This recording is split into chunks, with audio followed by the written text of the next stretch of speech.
We are in a live verdict watch. Live verdict watch. It is Friday. I know from my history at Court TV what Friday means. So do the two next to me, Al Wunsch and the legendary Jonesy, all part of the Court TV morning radio program on Sirius XM Radio back in the day. And we know Friday, we are on high alert. That's why we called into session this special early tangent podcast on this Friday as we wait with you for the verdict in the KarenRead case. Welcome, Al Wunsch III. Thank you. Jonesy, radio legend. Great to see you today. Great to see you, gentlemen, as well. How many verdicts on a Friday have you seen, Jonesy? All of them. Yeah. It seemed like that, right? It really did. What is it, Al? Does this happen only in the high-profile cases on Court TV, or is this happening day to day in the courthouses where you try cases? In the trenches? Well, the trenches. In the trenches.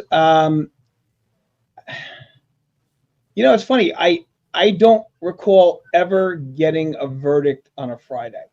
Wow. Really? I don't ever recall getting a verdict on a Friday, which is kind of odd. But Vin, can I just maybe interject at this point, because June 28th is a very significant day in history. Very significant day in history, and I think it's important that people know this. On this date, 109 years ago, Archduke Francis Ferdinand and his lovely wife Sophie were killed. In the streets of Sarajevo. Assassinated. And they were assassinated by a man, Gavrilo Princip, who was a 19-year-old member of a Black Hand, which was a group in Serbia that was trying to get independence for Serbia. He is shot through the neck. She is shot through the abdomen.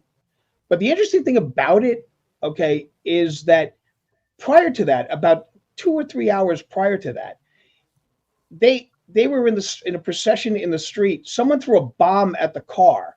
It missed the car, went over, and ended up blowing up a car about 4 lengths down and injured 2 people. Now, you would think that after that happened, the last thing you're going to do is stay out in the public's eye. But Ferdinand, being the trucker that he was, and being the apparent heir of the Austro-Hungary Empire, went and delivered a speech and then decided he wanted to go to the hospital to see the people that were injured in the bombing. And while going to visit them, they went down a wrong street and the vehicle stalled. And this guy, Princip, was at a deli, saw that the vehicle was right in front of him, pulled out a pistol, ran up, and fired 2 shots. So, come on, that wasn't a conspiracy? The vehicle went down the wrong street and then stalled? Well, what happened was the driver was not aware they were going to the hospital. The driver thought they were going back to the hotel. So that was the situation. Now, we've got a situation too, Al. Aaron Wilcuts. This lousy $2 is for Al. Thank you. God bless. And so the situation that was precipitated by this assassination turns out to be World War I. Because what happened was Russia was a protectorate of Serbia. Austria-Hungary declares war on Serbia as a result of this assassination. Germany joins in and declares war. Russia declares war on Germany, Austria-Hungary. And then the United States eventually gets involved in 1917. They don't start fighting until 1918. But the war starts, in July of 1914, and it ends 11/11/1918.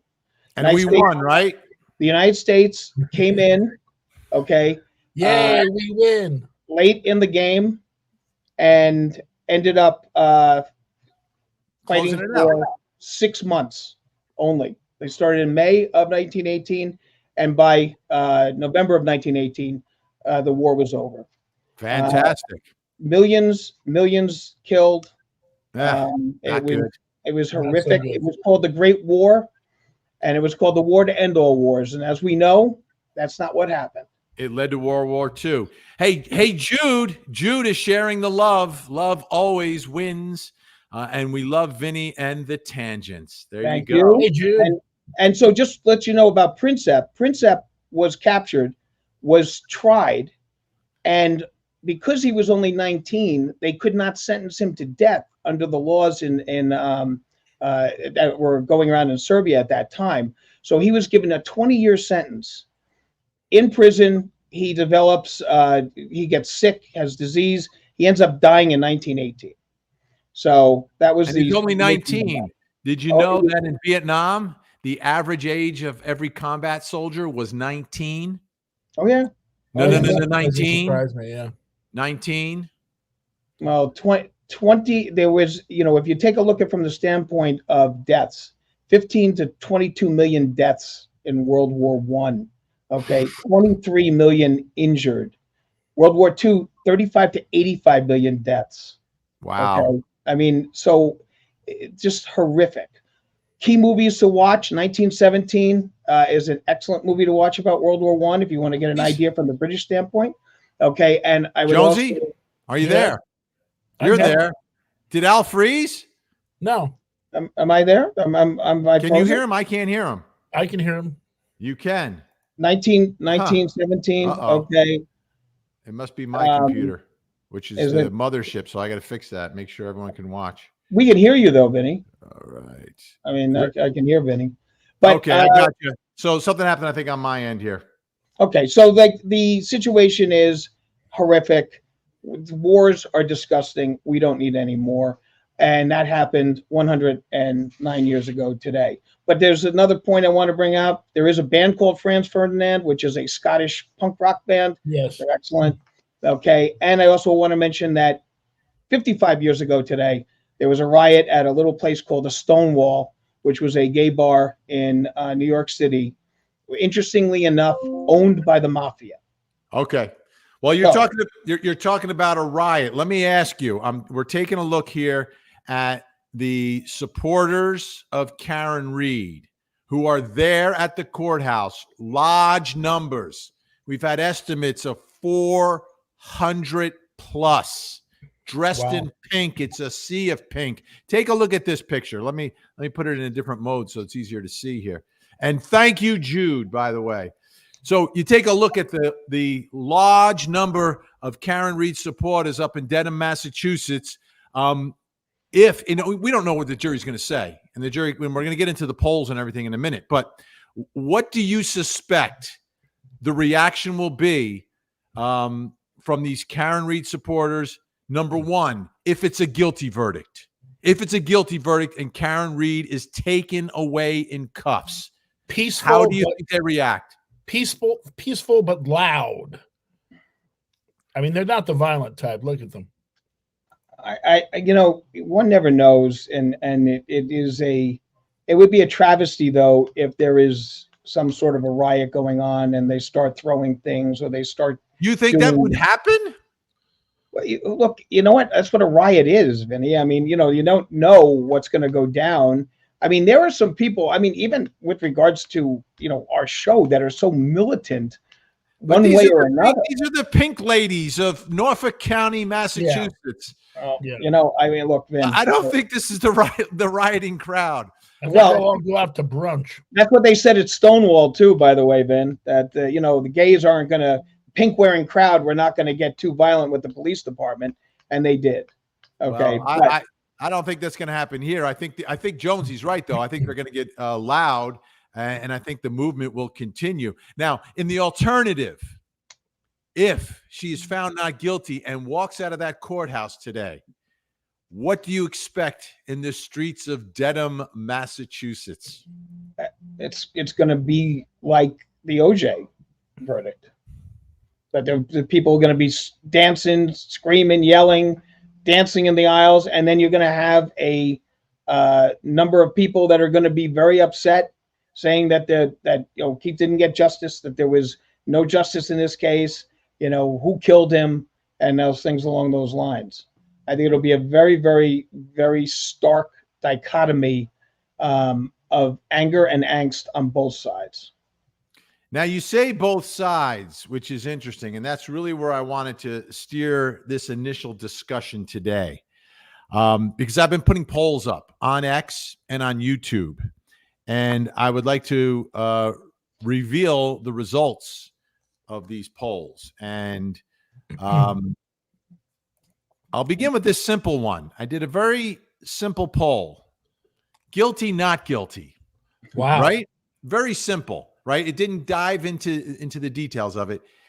87-13 not guilty. Now, That's obviously there are KarenRead supporters who are voting, but there are also people who thought that she was guilty that were voting.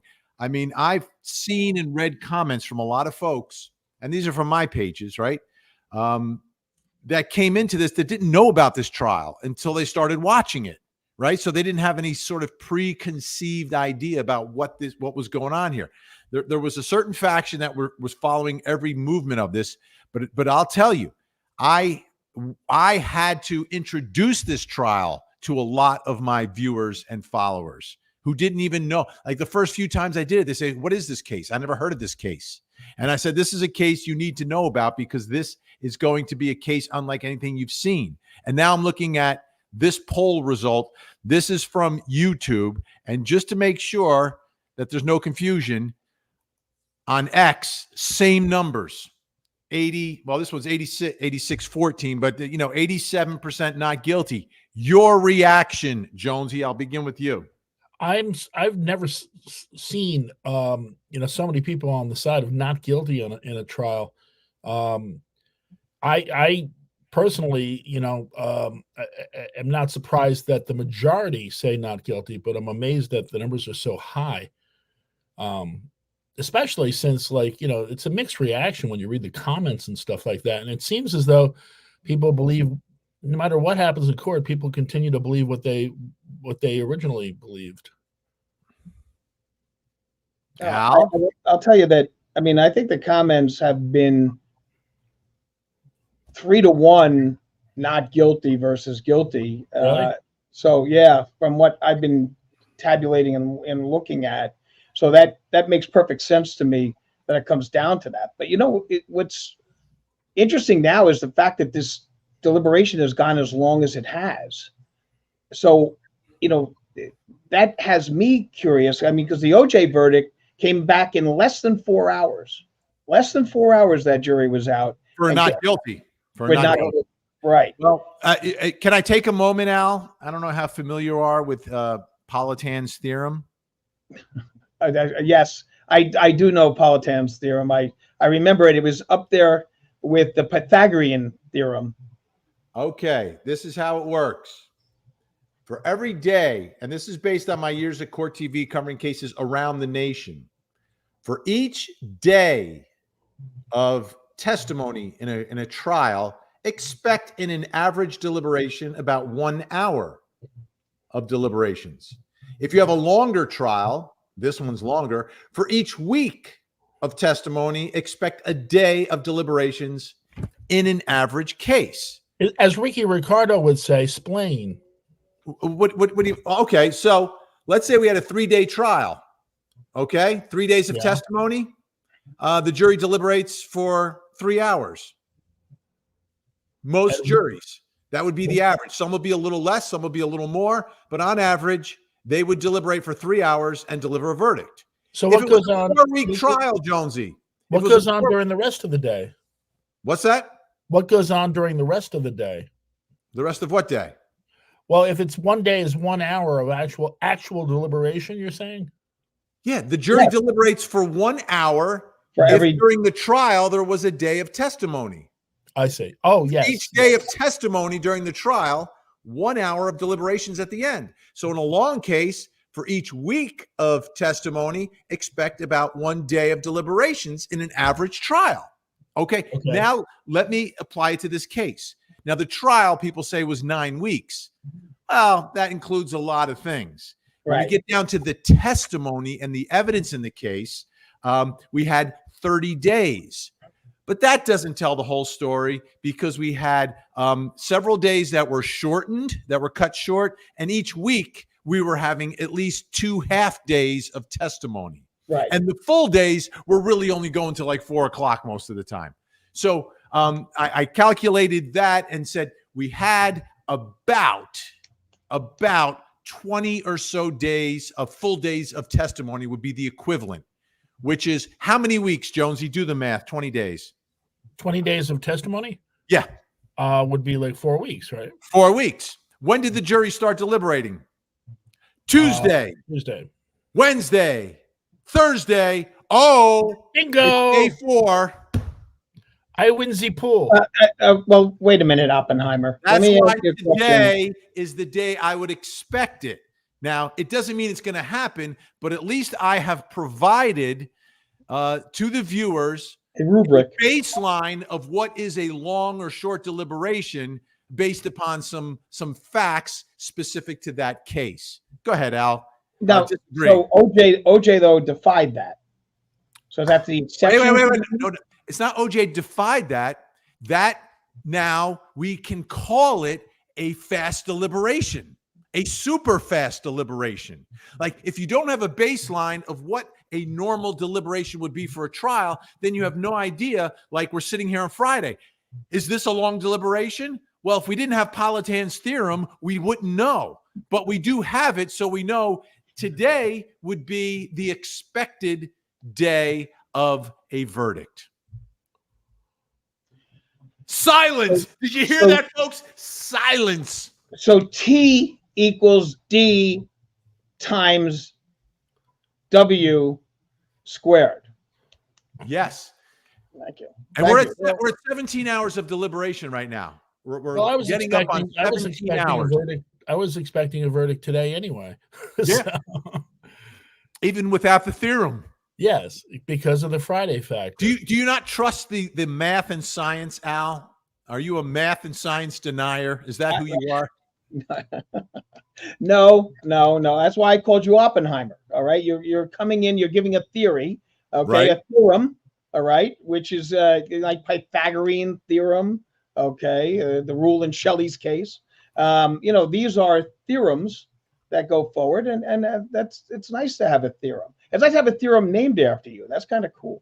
Yeah, Politan's theorem. Yeah. So it's based upon some actual evidence that I've gone through, and I did this years ago, by the way, and it continues.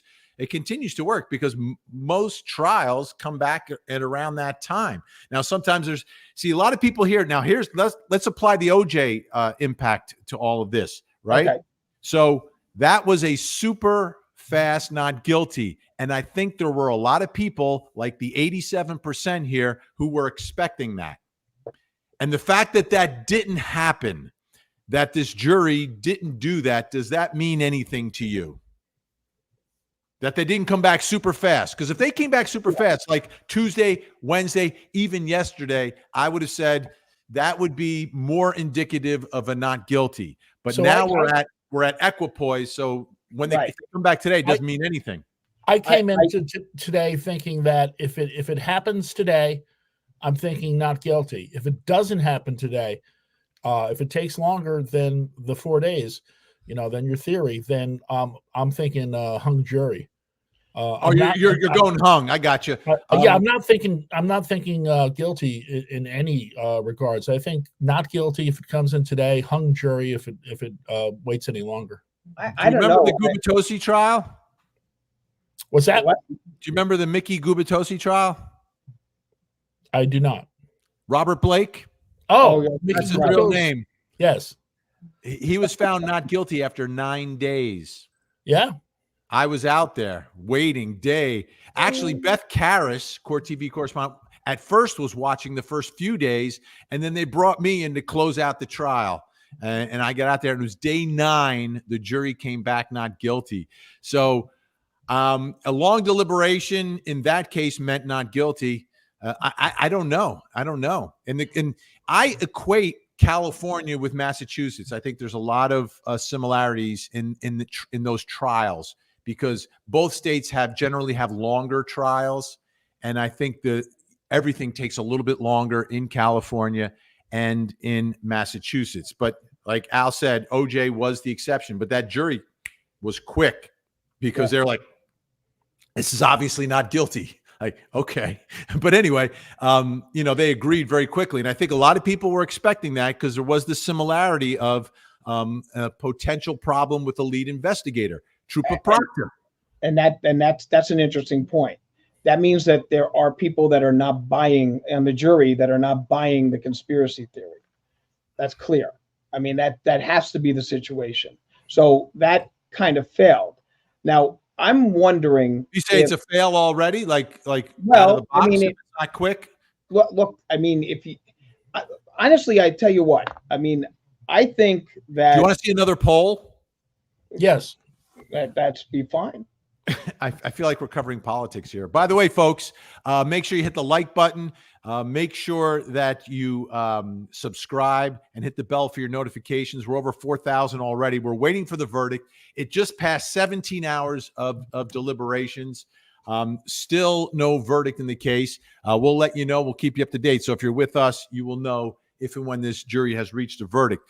In the meantime, I want to continue with the poll because I did this as the initial just to kind of get an idea of where people were. Then I did a deeper dive, a more specific insight into the mind of my followers and subscribers, right?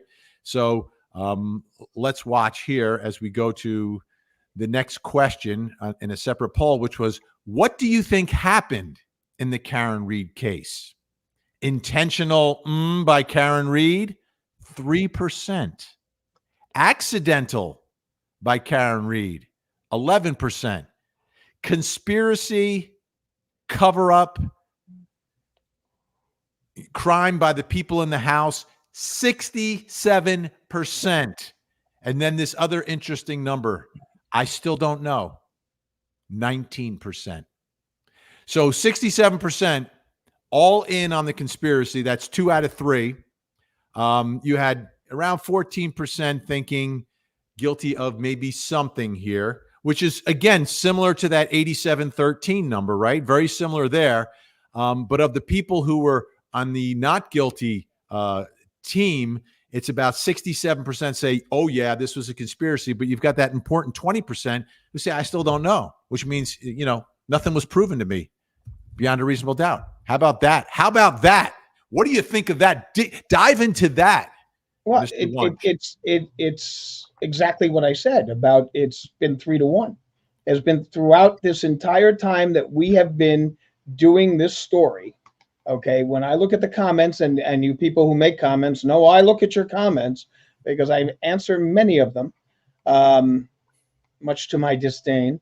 But nonetheless, it's been a standard 3-1, and that your poll is proving that to me once again.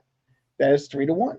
Okay, so you've got a scenario here where that 75% of the audience is either not sure or completely convinced not guilty.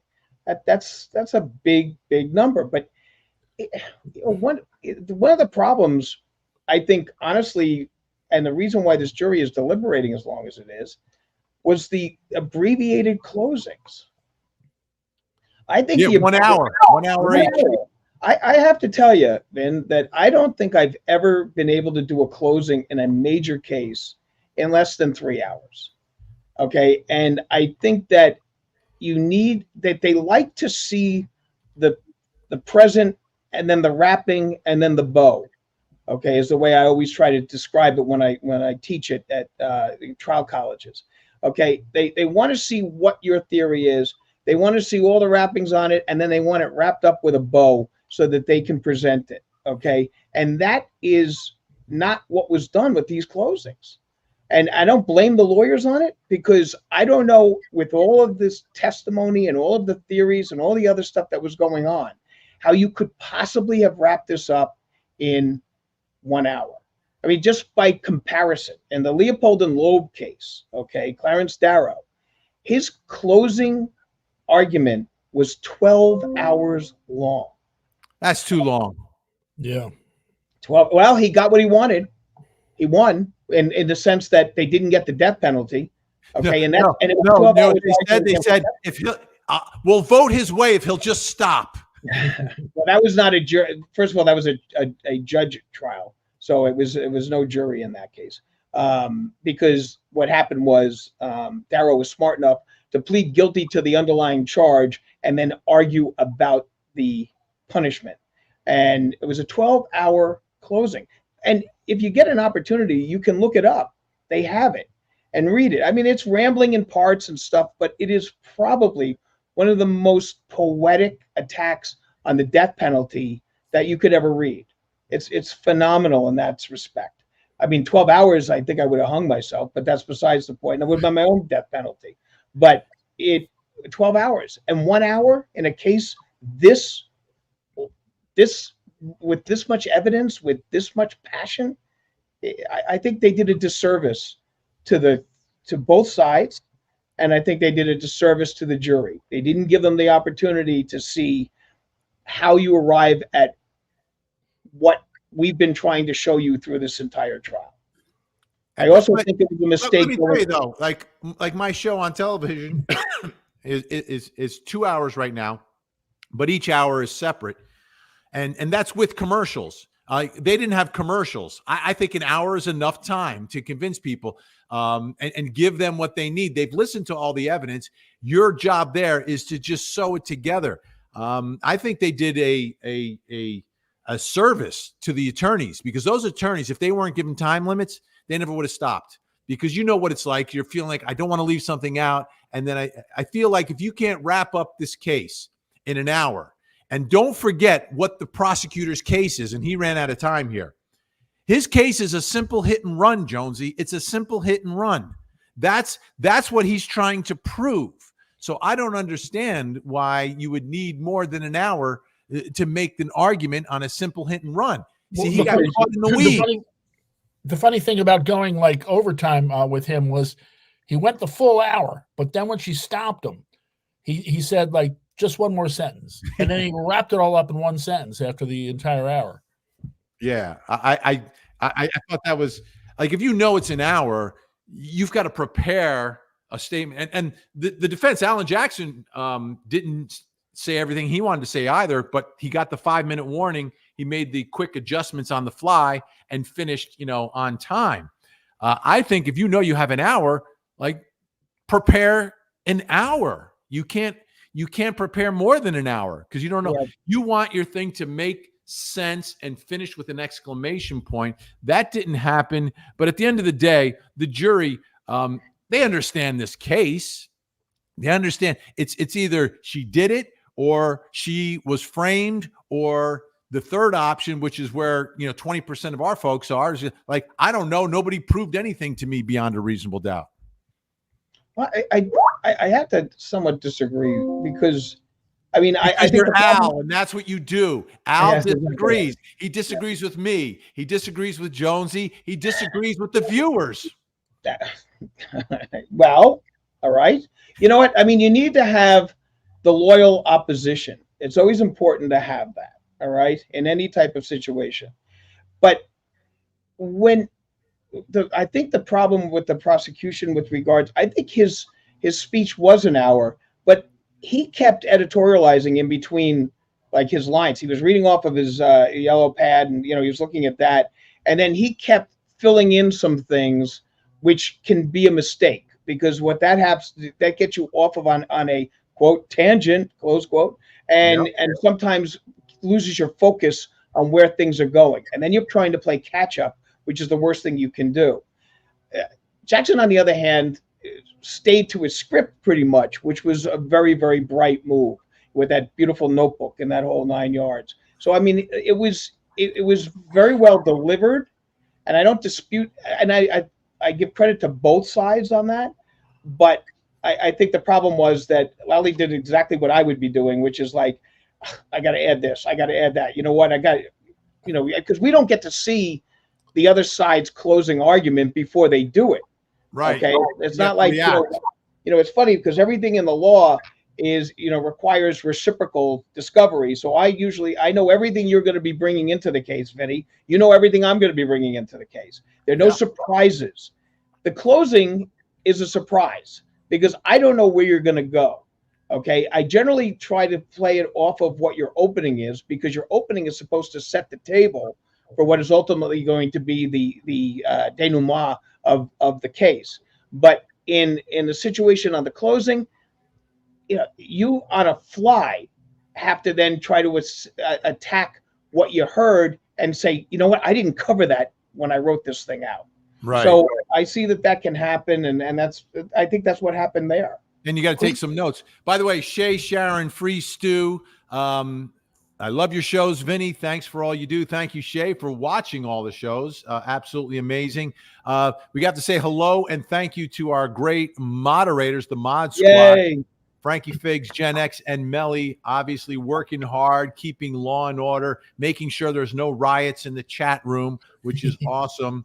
And I think someone, I was reading some of the comments, someone misinterpreted one of the things we were saying, at least I was saying, about a short verdict. A short verdict doesn't always mean not guilty. I'm saying in this case, based upon the public reaction, I think people were expecting a short verdict.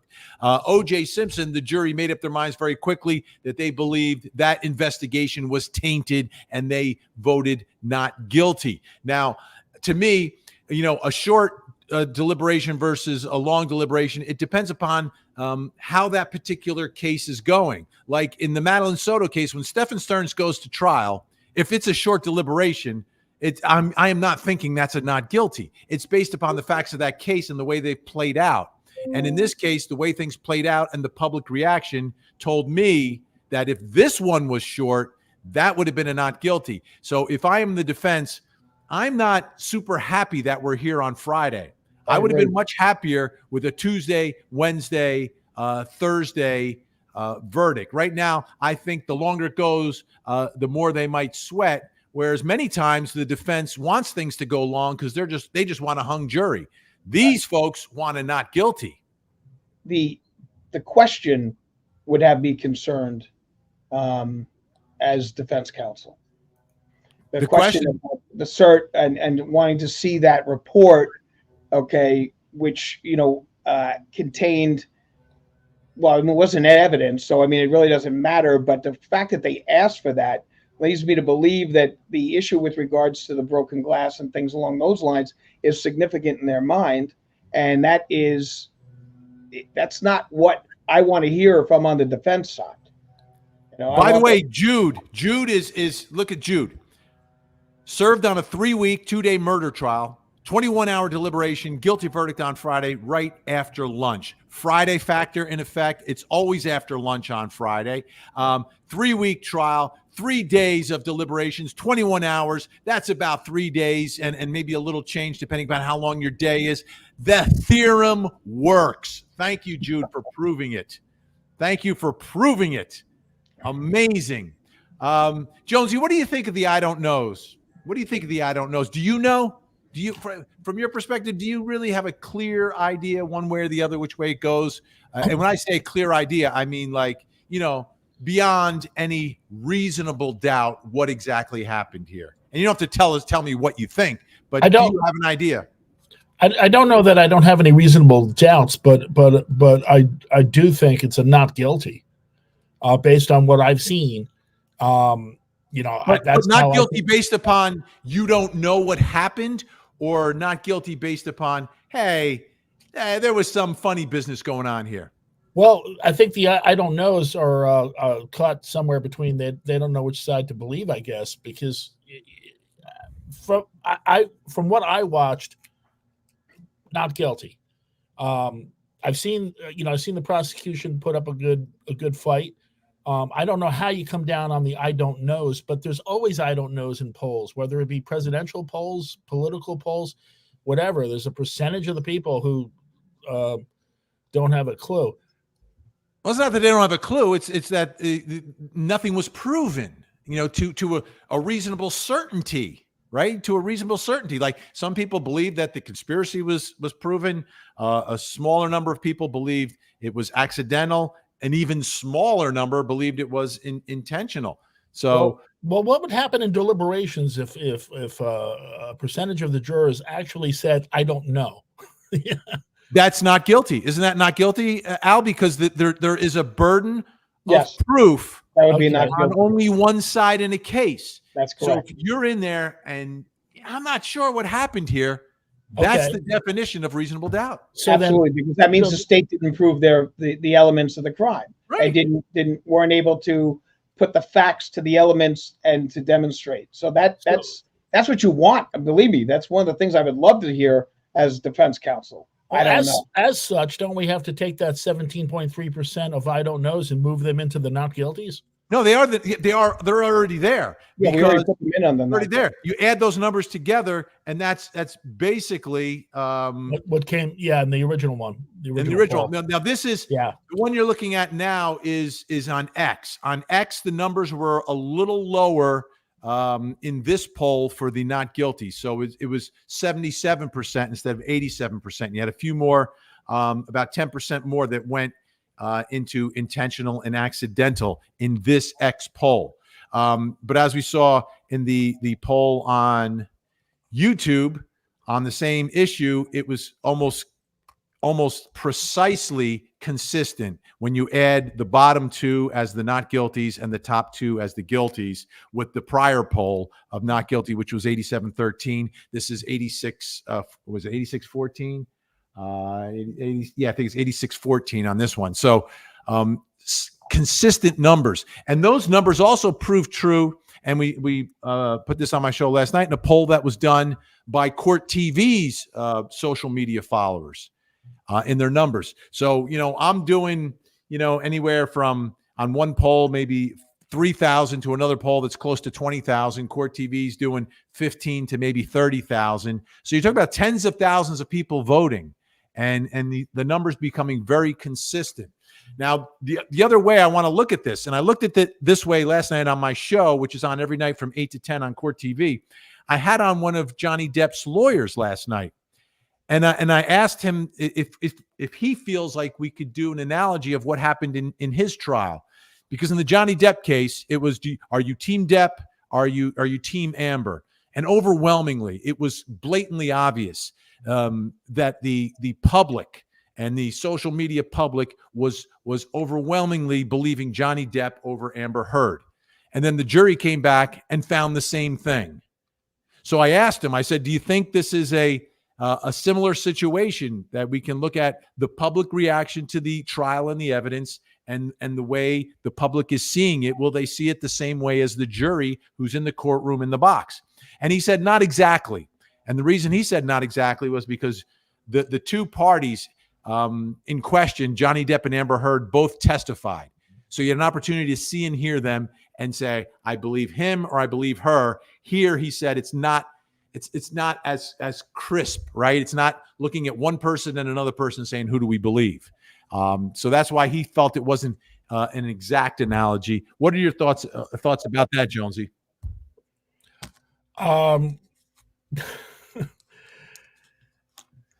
Al? Oh, I'm at a loss for a moment. Could you rephrase the question? Rephrase the question. Yes. It's a 20-minute question. No, the question is, but those of you scoring at home.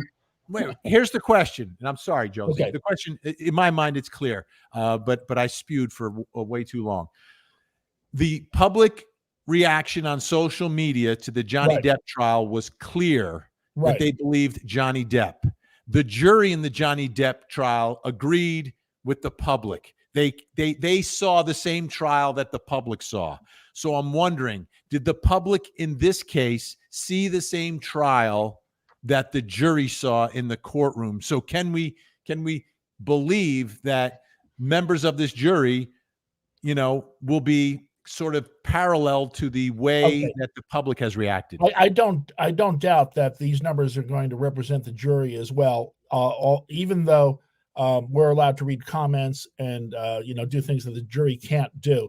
I'm basing my not guilty on what I saw, not comments that I read, not stuff that we talked about, but what I saw on your show. The actual trial. So I see that I would think that these numbers have to come close to what the jury is actually thinking. And yeah, I understand what the lawyer was saying about Johnny Depp and Amber testifying, and that not being the case here. But so be it.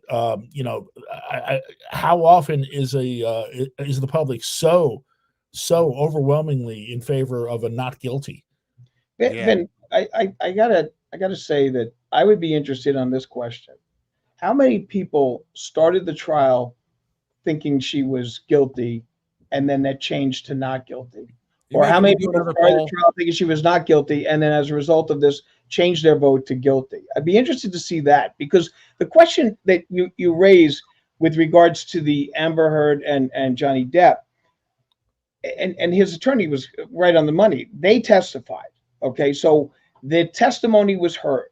The people in the audience, the people that are out there in the street watching this and everything else, they get quips and statements and things along those lines from Karen Read directly, but the jury didn't get those. Jury didn't get to see her, didn't get to hear her, didn't get to do anything along those lines, which is completely different than what happened in Depp and Heard, where both of them took the stand, both of them had a chance to be looked at, and then a lot of people fell in love with Johnny Depp's and absolutely did not believe Amber. So it is a unique circumstance in this case because the public has heard Karen. The jury hasn't. So it's a big difference. Well, Albert, I'm one of those people that flipped. If you had asked me at the beginning of this trial, just based on the fact that everyone always says somebody else did it, or it was a conspiracy or something like that, I would have went the other way on it. And it was the testimony of the detective. It was the photographic evidence that we had examined last week of the car lens. So I would have probably, if you had asked me this at the very beginning, I would have probably said guilty. But I flipped entirely on it. So I'm one of those people that started out and was swayed by testimony and what went on in the courtroom. What made you think she was guilty initially? For all the reasons that a jury isn't allowed, all the reasons that a jury is not allowed to think, because in most cases in trials, the accused is guilty, right? So, yeah, and I'm not allowed to think of that way as a juror, but I'm a human being, and that's the way I think. In real life, and everybody always says, I'm innocent. There was a conspiracy and all that kind of stuff. So you got to prove it to me, and I think that they did. Like, they may not have proved it entirely to me, but they put enough out there that I'm like, okay, they jumped to this conclusion and they hammered it home. All right, folks. We're getting close to 17 hours and was it 24 minutes right now? The jury's been out. We're over 6,000 live viewers right now. Thank you so much. Thank you to Jackie M, who is watching today and sending hearts, to Vinny and the Tangents, 1 heart for each of us. Hey, Jackie M. Yobi Trice, who looks a lot like me. Are reports true that the jury is dressed up today? I am reaching out to our folks in the field to see if there's anything to that. That would be a huge indicator, I believe. Yeah, haven't you noticed that in previous trials that I've seen at this courthouse? At this particular courthouse, a jury that got dressed up on Friday. They also took a group picture in the morning on the courthouse steps, so that was probably a bigger indicator than the way they dressed. But no, the way they dress, I think is a big factor, because if we all knew the press was coming. For whatever reason, we would put on our best. Absolutely. And Yobi with the great profile picture. We're loving that. We are loving that. Thank you, Yobi. By the way, June, hi, y'all. I agree with Albert. See? There we go. Thank you. See? Kathy today, would you prosecute this case, Vinny? Not with the top charge. And I would have to do a further investigation, because what has been alleged by the defense was never investigated. So if I was handed this file right now, number one, I would want to have a meeting with the feds to understand everything that they went through. And then I would look at it. If I was going to prosecute it, I would offer a sweetheart deal in this one. a sweetheart deal to get it off of my docket, so to speak. But I think you would need to see what we haven't seen, which is all the results of the federal investigation, and then take it from there. But there are absolutely some problems.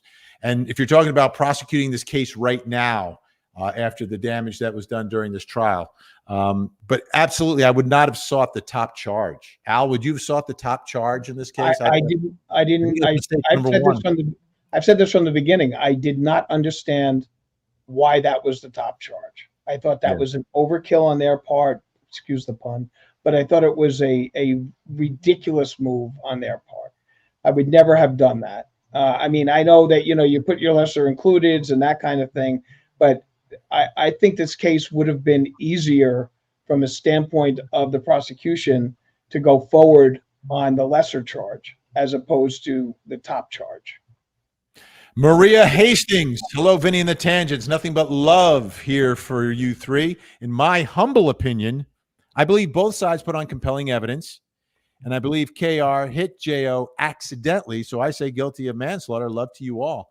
Now, what's interesting with manslaughter is there's manslaughter and there's two lesser includeds as well, related to the alcohol. So if they land there could be a debate on whether it's the top charge or one of the two lesser includeds on that particular count.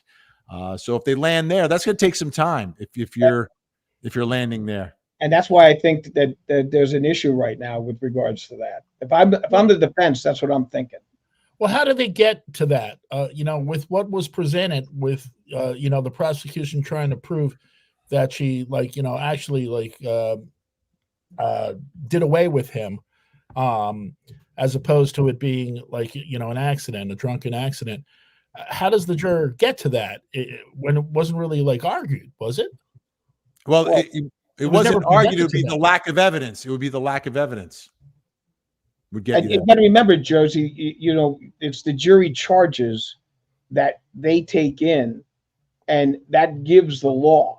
Okay, so then they apply the facts to the law, and that's what they look at. So the judge makes a decision as to these are the charges I'm going to read you. And when I mean charges, a jury charge is the judge's way of explaining what the laws are to each charge in the indictment. Okay. And then they apply the facts to that. Right. So I guess the way you would get there, Jonesy, is, and the jury could be doing this, because the last time I covered a case in this jurisdiction, the jury didn't even vote until Friday. They went through the evidence to come to an agreement as to what happened. So if they're doing it that way, right, it would have to be, all right, we all agree that she did it. And we also agreed that she didn't do it on purpose. So what does that mean? Let's go to the charge. Then you go to the charges. But if that was never presented to them as an option in the case, or nobody ever attempted to prove that she did it drunkenly as an accident, then isn't that the jury basically taking on its own assumptions? It's they're the fact finders. They tell us what happened. The other sides can argue about what happened, but they decide what happened. Now, there was evidence of drinking, that's part of the case. There is. There's video, and then there's a toxicology with a little bit of extrapolation. Right. So you take a look at that. So there is potential evidence of that they could absolutely reach. But yeah, you're right. Because in some cases, lawyers will argue, well, ladies and gentlemen, if you don't find that she did this, you can still find that she found that, which is a weak argument. That's you're almost conceding that you really didn't prove your case. So very few times do I see prosecutors doing that. We've got breaking news on Court TV. Wait a second, folks. The jury clock has stopped. The jury clock has stopped. Let me listen. What are they saying?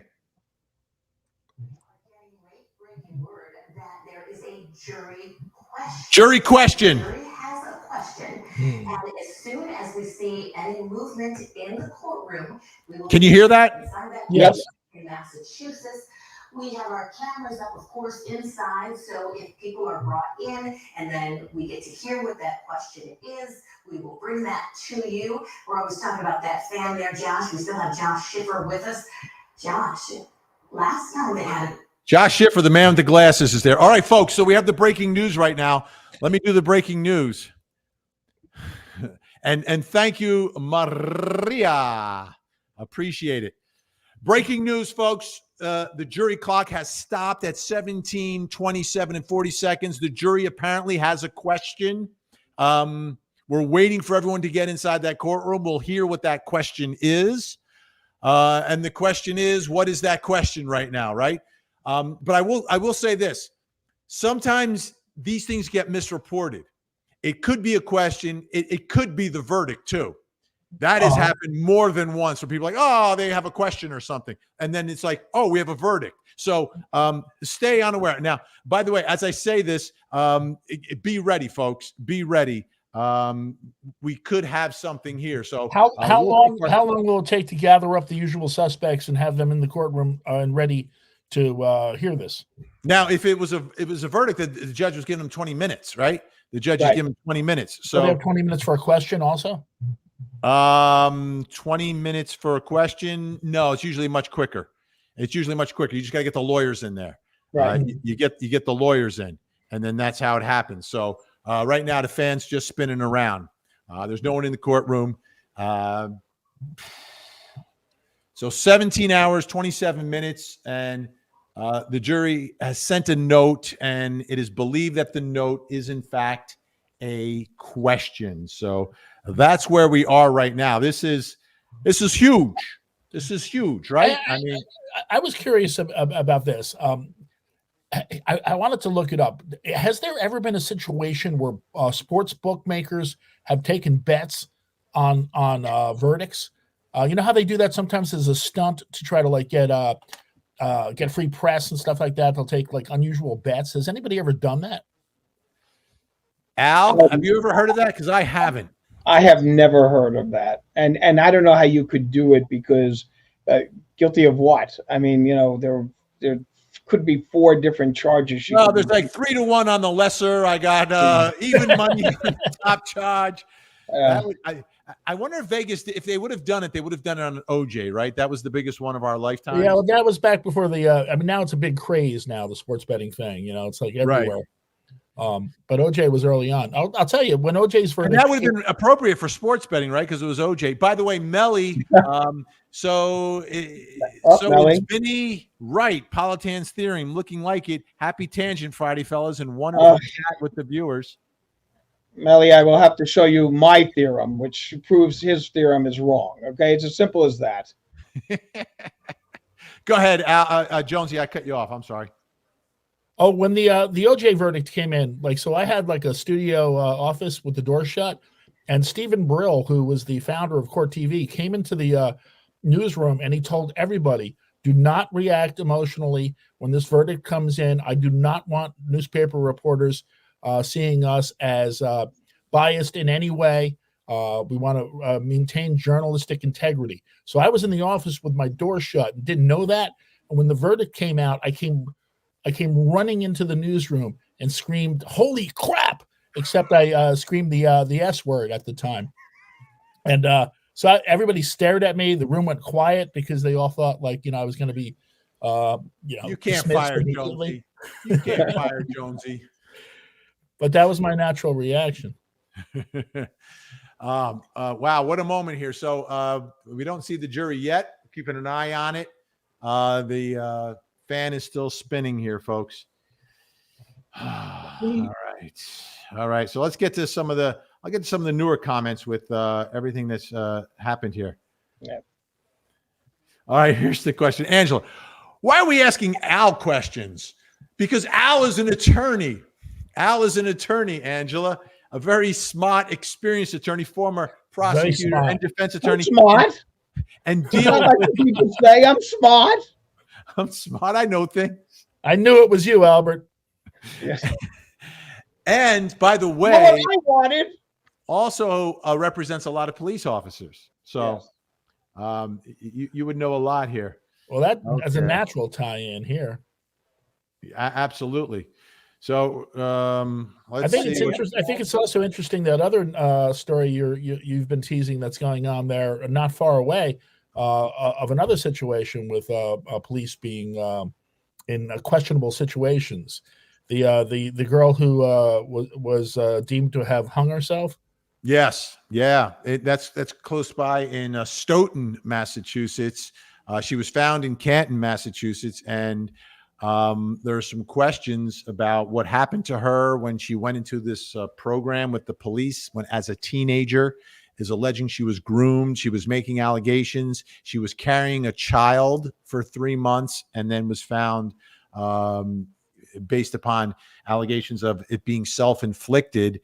And now the police chief has some questions, and they're going to take a closer look at that one. It's right out of Ray Donovan. Yeah, exactly. Ray Donovan. Exactly.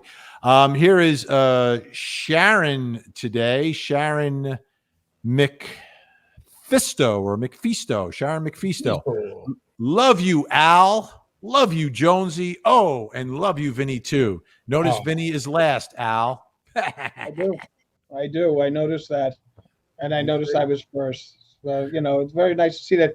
But it looks like she went alphabetical order. Okay. You could say that. Wednesday, Ophelia. I appreciated Al's differing opinion up until defending Proctor. I didn't defend Proctor.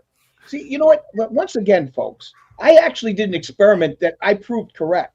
You end up getting upset at me for saying something about a person you don't know or have any connection to, okay? And you got upset enough to start saying nasty things about me, and I defended Proctor and everything else. All I said to you was, listen to the evidence. Let's not worry about his little naughty words he says. He was investigating the death of a brother police officer. Okay, I can't imagine the emotions that one feels when you have a brother officer who has been killed. Okay, it is incredible. I've been to enough police funerals, okay, to tell you that anytime a police officer is killed, it is a tragedy. And the tragedy is because of the fact that there's somebody who is willing to kill a police officer. And that is a very Al, did you know this fun fact about Brian Albert and Brian Higgins? I love that fact. They were both that morning drove down to New York for an officer's funeral. An officer that they're not connected to drove down and back to New York for that funeral, and then went out Friday night. But that was their day. Their day started with an officer's funeral and concluded with an officer losing his life on the front yard, or in the house, but is found on the front yard. This is interesting, Jonesy. Denise Pagan Jackson, meaning Alan Jackson, the attorney for Karen Read, was a legal analyst or probably legal advisor for Ray Donovan. Yeah, that's great. I love How that. about that? I'm a huge fan of Ray Donovan, and it actually makes sense, I guess, right? Because they had to get the whole Massachusetts. We got more breaking news. Let's listen. Rollins, along with Juliet Janae. We do have some breaking news out of Massachusetts. The jury has a question in the Karen Read murder trial. And remember, we have been following this case. The jury has been deliberating today for day 4 of deliberation, 17 hours and 27 minutes. They've been working hard on this case to determine the fate of Karen Read. That clock is paused because we are waiting for them to come back into the courtroom. All right, they're still not back in the courtroom. We're not allowed to move our cameras and show you what's going on in that courtroom until the judge is on the bench. So that's what is happening now. I know I'll just hit the mute button and do it that way. So that's the latest. So we got 17 hours, 27 minutes. That we've gotten from this jury. And to your All the reporting so far still. Okay, I also got word from the courtroom that the jury is dressed the way they've been dressed throughout the trial. Okay. So we've cleared that up. That is from inside the courtroom. Someone who's been inside the courtroom the entire trial. Okay. By the way, we're over 7,000 live viewers right now. We're streaming on Facebook, YouTube, Twitch, and of course X. So if you're on Facebook, please share and please follow. If you're on YouTube, it's important. You gotta like, hit the like button. Hit the bell so you get our notifications when we're going, and also subscribe to the channel. We're getting close to 70,000. And we really just started this whole thing up in March. So that's amazing. By the way, so we got our eye on the courtroom, obviously. The jury has some sort of a question, so we'll find out shortly what that question is, if in fact it's a question. But the longer this goes, let me tell you, the longer this goes as we wait for them to come back for the question, I am not shocked. I was in a courtroom in Cambridge, Massachusetts. It was like 5:55. Court TV was going. The regular broadcasting day was ending around 6. It was the end of Ricky Kleeman's show. And then I go in the courtroom and someone said, "Oh, the jury has a note." And then it's like, "No, it's a verdict." What? And it's like, boom, boom, boom, boom, boom. So I would say, yes, we could say they have a question, but I think it's more precise to say the jury has sent a note out. I like to say it that way because it also happened in the Murdoch case. I'm outside and people are saying, "Oh, the jury sent out a note. They have a question." I was like, wait a minute. How do we know it's a question? Did someone say it was a question? Did we hear it yet? We don't know. We don't know what this is. We do not know. All we know is people are going back into the courtroom, and it's because of something that the jury did. And when that happens, you need to be on high alert. You need to be on high alert for a potential verdict. So that's where I am right now on this. And maybe the question is what's for lunch, so they can figure out whether or not they want to reveal the verdict now or they want to wait. Yeah, they get a menu. They don't get the same food. They get a menu. This could be the best comment of the day from Bo Peep. Al is the bee's knees. Oh, I love that. That is. What does that mean? What does that mean, the bee's knees? Like, where does that even come from? I don't know its origins, but it basically means that Al is cool. Right, but like bees don't have knees. Well, that's why the bee is so excited to be different than the other bees. That's why Albert stands out. Yeah. Well, Christina, stop it. This investigation was as if it was never treated like it was one of their own, says Christina Estano. Stop it. I'm seeing in the comments about the fact that they keep saying I defended Proctor. I never defended Proctor. If you go back and take a look at what I said, was that I didn't condone what he said, but I understood why he said it, because he's upset. He thinks this woman killed killed a brother officer, which is something that is very, very sensitive to police officers. You know what's interesting? I don't condone it. Do you think? But I understand it. That's all I said. And I said, look at the facts and look at the evidence. Don't look at the naughty words he said, okay? Because that has caused. Al, shouldn't Lally have made that argument? I absolutely think he should have made that argument, and he didn't. But that's what I would have been doing. We have a new word. I would have said exactly. You take a look at a situation and you say, "Listen, I don't condone it, but I understand it." And then you appeal to them and say, "He's a human being." Well, it wasn't just the naughty words, though. There was so much more. But the comments that have been coming down is because the C word was used, because this was used, and his actions. Once again, he's human. Okay. He has. The word of the day is look at the emotions. Look at the emotions I get on this for just saying that. People are willing to basically strip my car, okay, and slash my tires. And I'm only a person on air talking about something, about a person no one here knows. What kind of car are you driving these days? What? What kind of car are you driving these days? Whatchamacallit? It's a Chevy Nova, 1974. Right. Okay, first proposal of the day from Laura Delaney. Marry me, Al. Oh, all right. I do appreciate that. She looks just like Snoopy. She's a catch. Well, there you go. We gotta like that. You'll be doing the Snoopy dance before you know.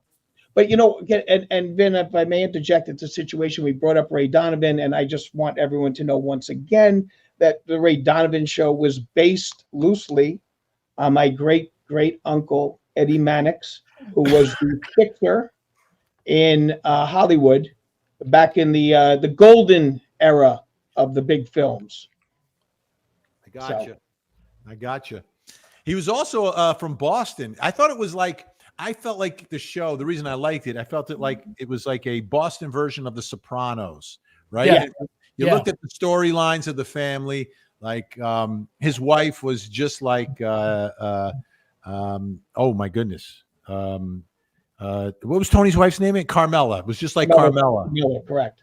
Yeah, it was just like Carmela. Same problems. Ray Donovan, same problems. You loved him. You cheered for him, but he did terrible things. The daughter had the same problems as Tony's daughter Meadow. as well. Yeah. Yep. And the son was a little bit of a goof up, just like, it was very a lot of it was a great show. And John Voight was just and John Voight was Uncle Junior. Was Uncle Junior over the top. He was wonderful. Oh, I saw him once. So Melly, please like if you love the Tangent Lives. Thank you, Melly. I saw John Voight once. I was in a really like one of those fancy restaurants in New York. It was a special night, special occasion. We were out. This was years ago, and then in walks John Voight, and he's got this tall young woman with him.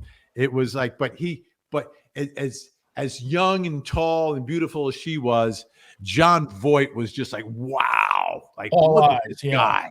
This guy. That's a star. That's what a star looks like. That's old time Hollywood when you react like that when you see somebody, and he deserves that reaction.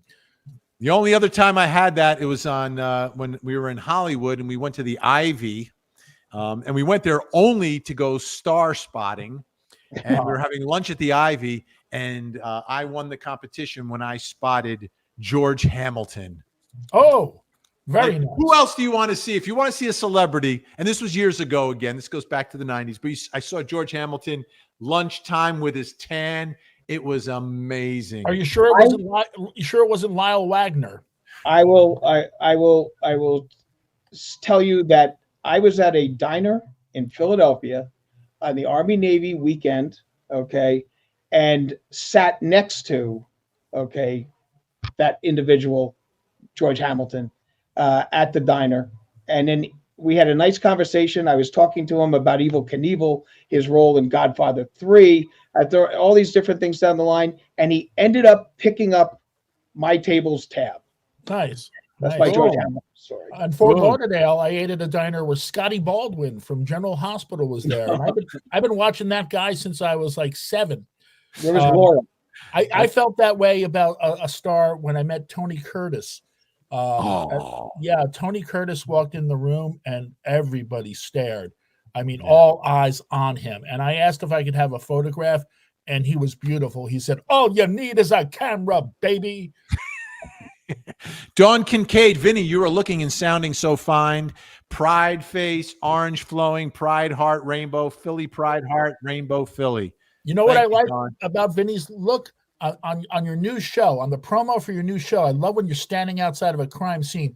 You've got your fingers in your pockets, your jeans pockets, but only your fingers, man. And like Al Bundy. It's a cool look. Thank you, Mr. Jones. Thank you, Mr. Jones. So we're still waiting. The fan's still spinning. Over 7,400 live with us right now here on the Tangent Podcast. And the question is, what does this jury want? What is the question, or is it something else? I never leave out the possibility that it's something else. I was a correspondent. I've been out at the trials at a lot of big cases through the years, and it's more than once. It's more than once. It's like half the time it's not super clear what the jury wants, and it ends up being a verdict. They want the veal parmesan is what they want. Yeah, well, it could be about lunch. It could be about a readback. It could be a question about, well, what if we reached a verdict on some counts but not others? You see, that's a possibility. People have not talked enough about this. This is a type of case that could be ripe for a partial verdict, meaning the jury reaches a verdict maybe on count 1, right? And they unanimously say not guilty of the top charge, right? And then they get to the second charge and they can't agree. So what happens if that's the case? If that's the question, they're told to go back, right? Well, most of the time they go back and continue deliberating on the counts where you haven't agreed yet. I covered a case on Court TV. I was shocked where a judge took a partial verdict and then sent the jury back for the ones that they hadn't agreed on yet to continue deliberations. So to me, that was very unusual. But it's not like those charges can be like just go away. That would be considered hung on the lesser charges, right? The lesser charges. But what I'm saying, if they're at a point now, right, where let's and again, I know nothing. I'm just conjecture about what could be happening, right? Because this is a complicated question for the jury. If they've reached a verdict on the top count and say the top count verdict would be, because then the other ones really aren't that relevant, is not guilty. Like they all agreed, okay, this wasn't done on purpose. But they can't agree on the second one. What does the judge do at that point? Does the judge take that one count and then send the jury back into the jury room to deliberate the ones that they haven't agreed on yet, saying, try again? Or does she just keep them in there, keep trying until you can reach a verdict on the other ones? I don't know how that would work. I've seen it done both ways now. So the judge could go either way. But that could also be the result of the case at the end. You could end up being hung on, the manslaughter and reach a not guilty on the top charge. And what happens in that case? Well, the prosecutor can try you again, but only for count 2 and below. Count 1 is done. And that's a lose. That's a lose for the defense then. No, it's a win for the defense. That's a win for the defense, because the next trial you're not facing that. But I understand what you're saying. It's a potential lose for the defense because the next case won't get so muddied up. Won't get as muddied up with the motive evidence. All right, judges on the bench. On the next episode, judge is getting on the bench. Here comes the judge. Oh, looks like the judge is getting on the bench. I don't know what's going on here. Let me you see. Hear any pumping noises? Do I? Stop, Jones. All right, let me see if I can get this. Right.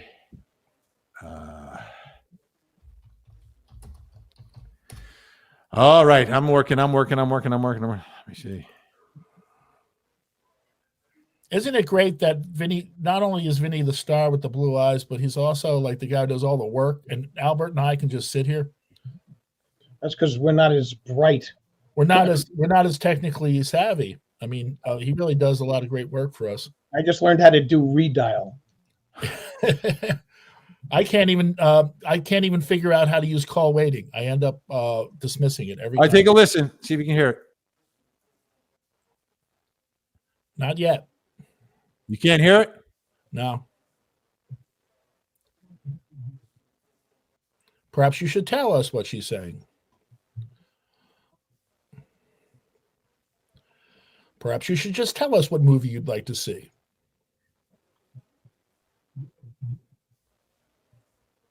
Well, I agree wholeheartedly.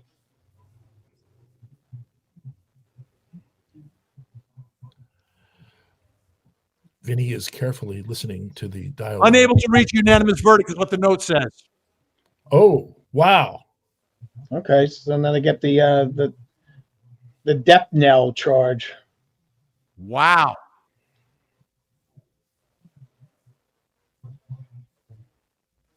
She's got to send them back, right?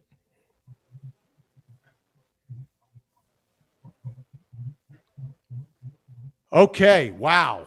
So they're going to make their arguments now about whether or not they should continue. Right.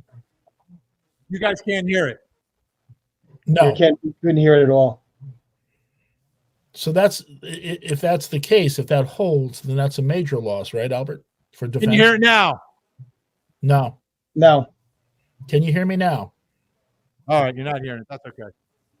Can't you hear me knocking? Oh, that's a good one. When the movie Blow opens up with that. Huge news. Wow. This is huge news. I mean, the fact that they're basically can't. This is a very interesting scenario.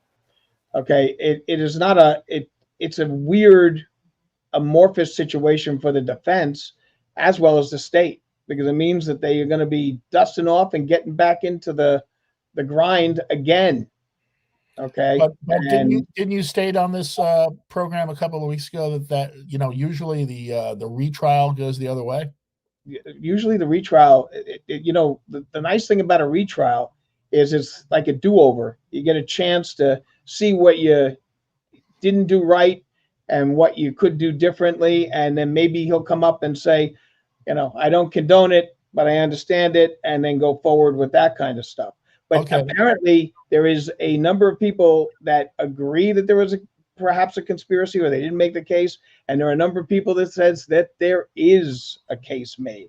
Okay, so that's got to be somewhat disheartening to the Read supporters. So here's speculation. What happens to this alleged federal investigation that's going on behind the scenes? It may be over. We don't even know. We Right. don't know. But they wouldn't be able to reveal anything until after a retrial, then, right? They could do whatever they want. Separate Yeah, jurisdiction. They can do whatever they want.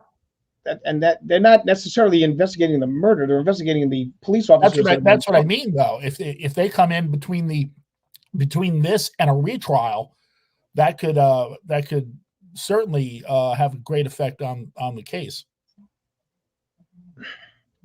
I don't know, because it's speculative. What's happening is that the officers that they feel did something wrong, violated their oath, violated their rules and regulations. I mean, if they slap handcuffs on everybody, you're right. Maybe that's the situation. But 9 times out of 10, it's a departmental reprimand. violation. Yeah, even a reprimand could play into a retrial, couldn't it? Not really. I don't think so. I'm kind of being like a sports guy now. Like, why don't we trade our worst guy for 4 of their best guys? The guys who call into like sports radio. All right, judge is sending them back out. Judge is not calling it. The defense wanted them to call it. Prosecution did not want them to call, so they're sending them back. So that's where we are. And this is kind of, this is when you go by Politan's theorem. This is when they are coming to a consensus of where they are, right? Whether they agree or don't agree. And they've come to a consensus that we can't agree.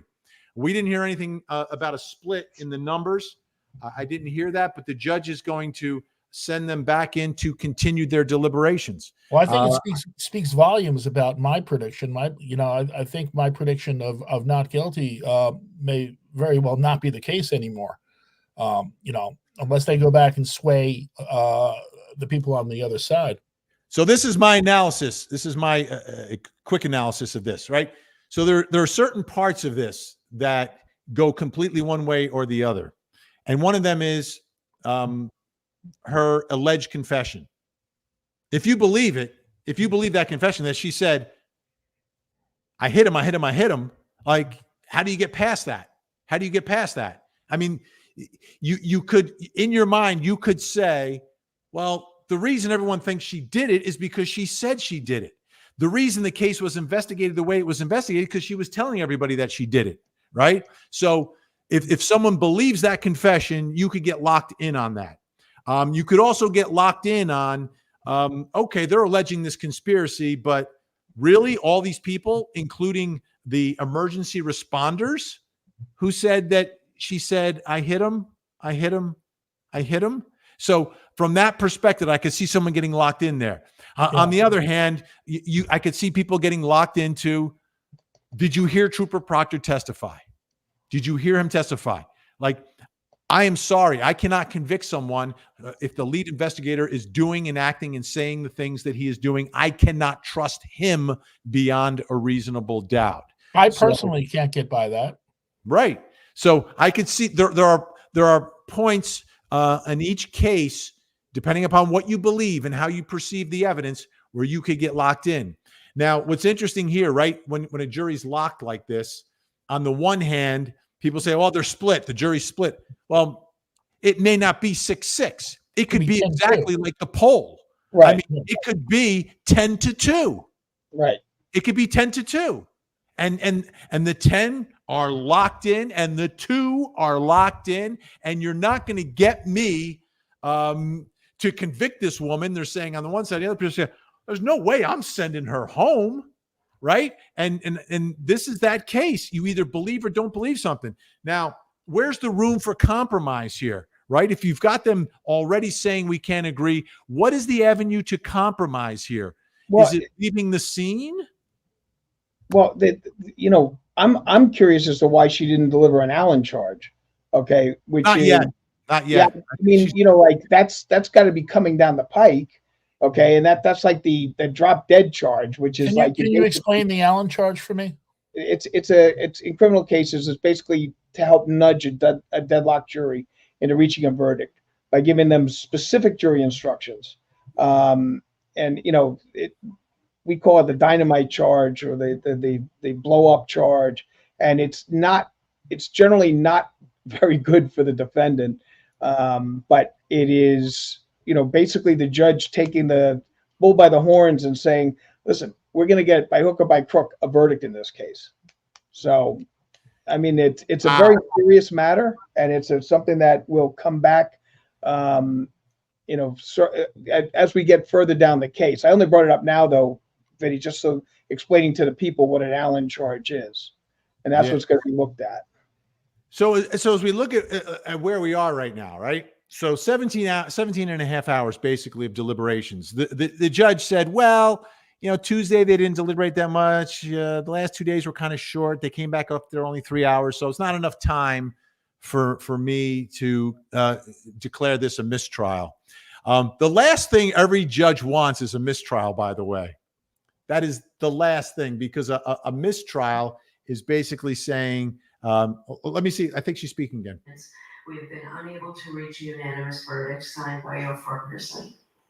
Okay, so that's where they are. They've been unable to reach a unanimous verdict. She was reading the note again. To get to the point to send that note out, and I don't think a jury wants to send that note out. And I think it's tough in a case like this for jurors to move. I think it's going to be really tough to move them either way on this. It's much in that respect. I think it might be reflecting a part of the public reaction to this that we're seeing on social media, that people at this point, I think, are less flexible. And for a jury, if you're locked in and you agree that you're agreeing to disagree, right? We're agreeing to disagree and we're going to send this note out. How do you reach an agreement? Like, is someone going to completely fold on one side? 2 people, 3 people, whatever it is, whatever the split is? Are you going to try to find something less? Because there's lesser includeds on count 2, and then there's a count 3, which is like leaving the scene. Right. But it's not a case where you have that compromise of, like, child endangerment that you might have in some of the cases. So I don't know where they go here. I don't know where a jury that's not agreeing right now goes. I would think that it'll come back hung eventually, if that's the case, depending on how pervasive, how much the other jurors can persuade the minority. We used to work for a woman at Court TV who was on a jury, and she swayed everybody to her side, and she had a way of doing that kind of thing. And when she, came back from jury duty, she told me that it was like split or something like that, or the numbers weren't unanimous, and she just fought them tooth and nail until they finally gave in. They finally did give in, though. Yeah. I don't know if you have Jimmy Stewart in that jury room. I am trying to prompt Al to go there. Wait a minute. Jimmy Stewart wasn't in 12 Angry Men. Oh, he wasn't? No, Henry Fonda was in 12 Angry Men. Oh, Henry Fonda. I get those two confused. Mr. GAF, Henry Fonda. You got to go with that. I get my black and white movies confused. That is so tragic. Ladies and gentlemen, he's there coming up with these Pythagorean theorems and gets the black and white movies. And one of the classic law movies of all time, wrong. Jimmy Stewart was in Mr. Smith, Mr. Washington. Who was Clarence Darrow in the other black and white movie? In Inherit the Wind? Yeah, who's that? It was was it Cary Grant? No, it wasn't Cary Grant. It was I went to college with his daughter. Oh yeah, nice. Spencer Tracy. No, that's Spencer Tracy. Spencer Tracy. If you went to college with her daughter, did you watch the bio movie about him? I did not. But wouldn't you be interested? He was a freshman orientation, dropping her off, so that was kind of cool. Oh, nice. And you know who her mom was? No. Diane Cannon. Yeah. Oh, wow. April Diaz. Is there a difference between or any other liquor or any other alcohol in the law? It specifically states No. liquor. Also, Vinny, I've watched you for years and never noticed your accent this strong. Not surprised about the note. Well, My for those accent who is don't- crazy today. for That's those because who I'm on don't with my know- Jersey boys. These are my Jersey boys with me, April. Well, I think they might be referring to your Bostonian, your Massachusetts. It could be. It accent could be. That you're Be mistaken flipping for into Jersey. for entertainment purposes. Exactly. But going April, back there's going no back difference to between liquor and alcohol. It's liquor, alcohol. I think it's being used interchangeably in the right, jury. alcohol is any type of intoxicating liquid. Right. Liquor is quicker. That's right. Candy Mary is Swampy. Vinny, the jury is deadlocked. Judge sent them back. Send them back. Send them back. I don't know how, and if they come back, you know when the next note's coming out, right? After lunch. After lunch. On Friday. Yeah. Thank you, Politan Theorem. Thank you. Now, There's no wait a chance. minute. She's not holding the jury till Monday.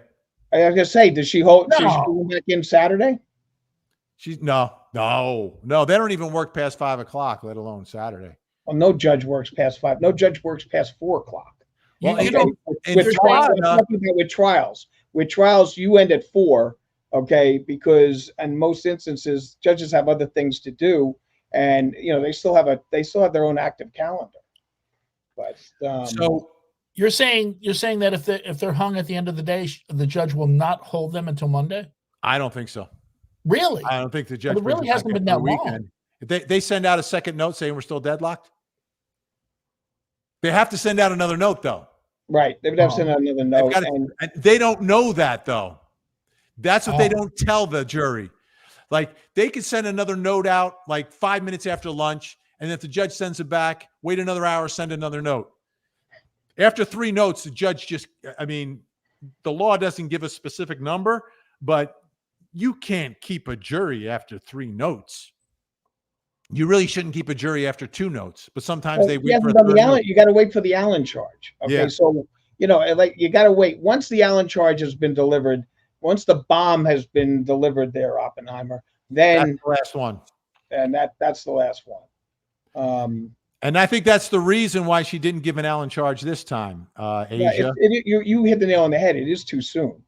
Yeah, You never do Asia. that on the first note. I mean, it's when they come back and say, "Listen, we're getting ready to, start throwing things at people," that they give them the old Allen charge. Is the Allen charge imminent? I mean, is that if they're hung, is that absolutely going to happen?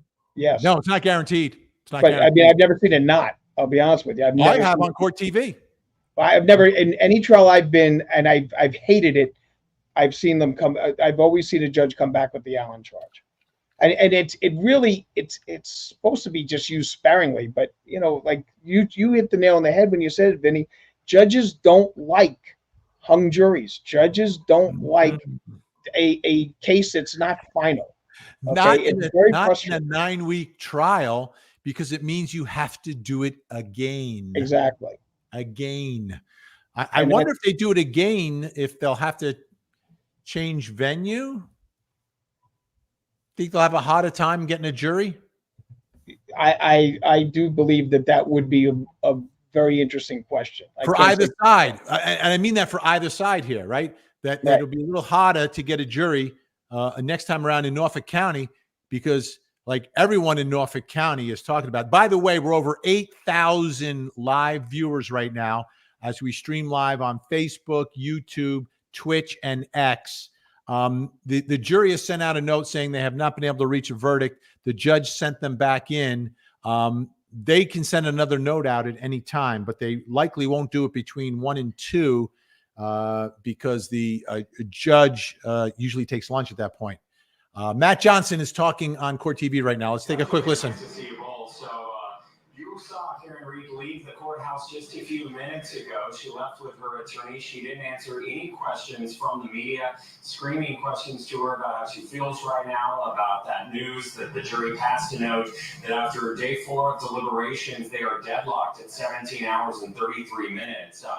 So it was also very interesting to be in court when she learned that news, because she looked immediately at her attorneys and then she looked over at the media that were behind where usually the O'Keefe family sits. Notably, the O'Keefe family was not in the courtroom for that news, for that note for the jury. Her supporters, her family members were behind her. No reaction from them. Then the jury was brought in, and after the attorneys had talked it over with the judge.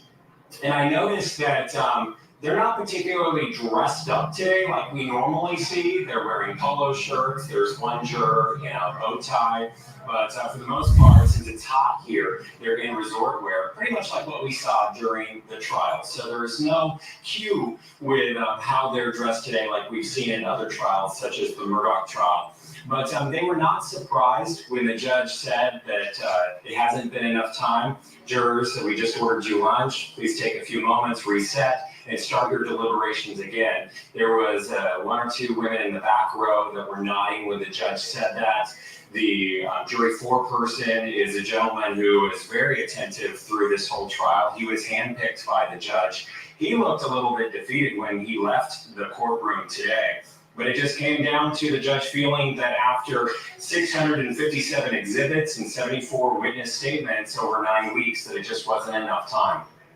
I love that you were able to see that. Now, something I just noticed in the footage of Karen Read. Karen Read not happy at all. We've seen her throughout this case when she's outside with her attorneys, beginning of the day, end of the day. Usually, there's like a little bit of brightness in her, some smiles, and then she'll answer questions. She's like, wait, let me make it bigger. Let me make it bigger. Well, she's got to be. She's like this.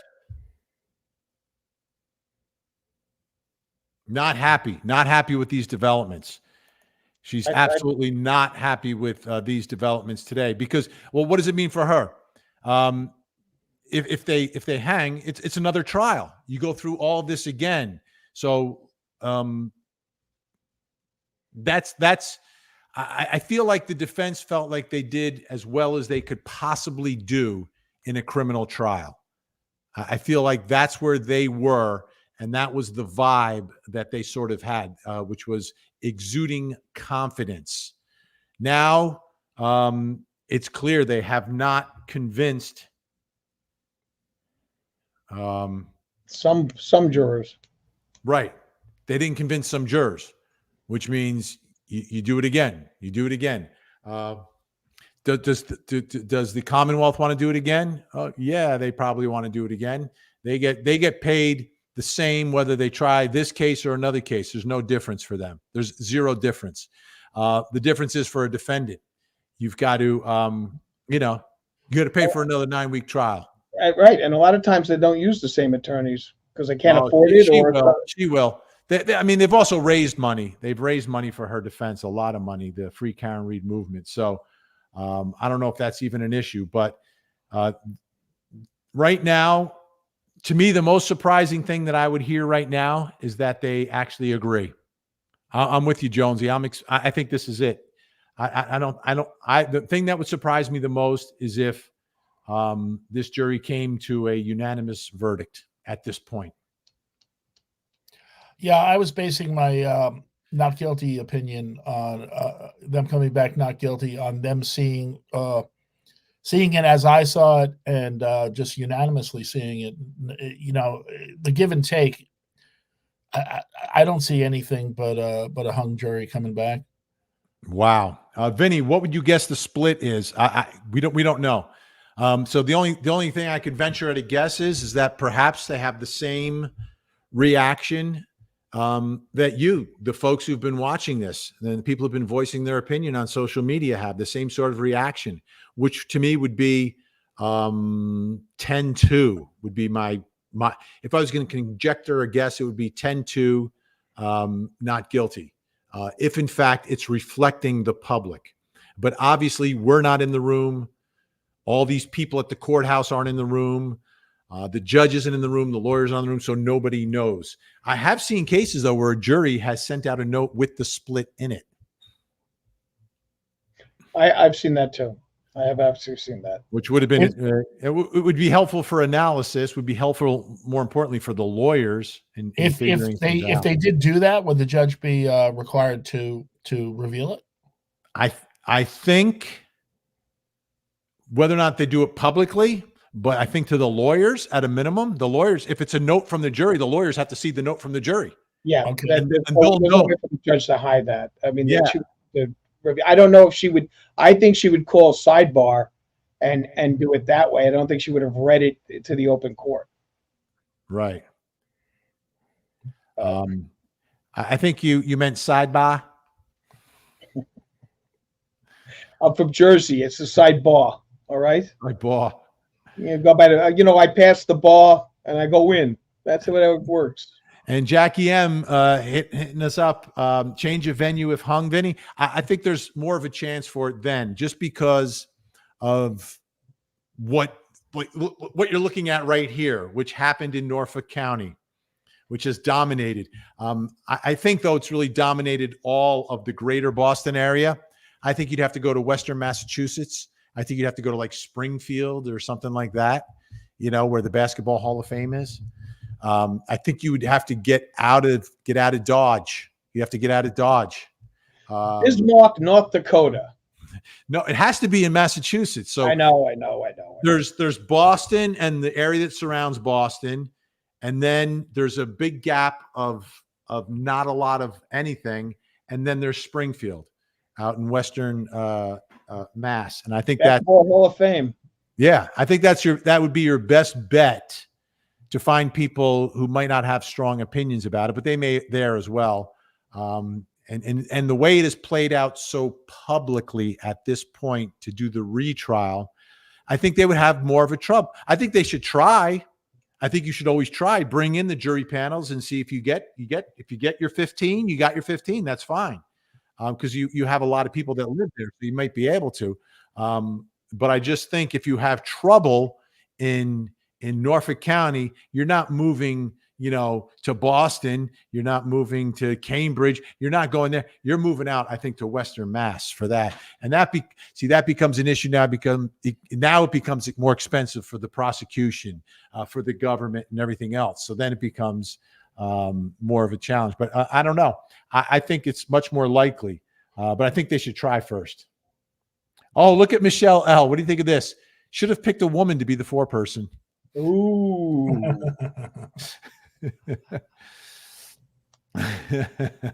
That's pretty funny. This is interesting. Ryan saying, make them stay the weekend. So they are not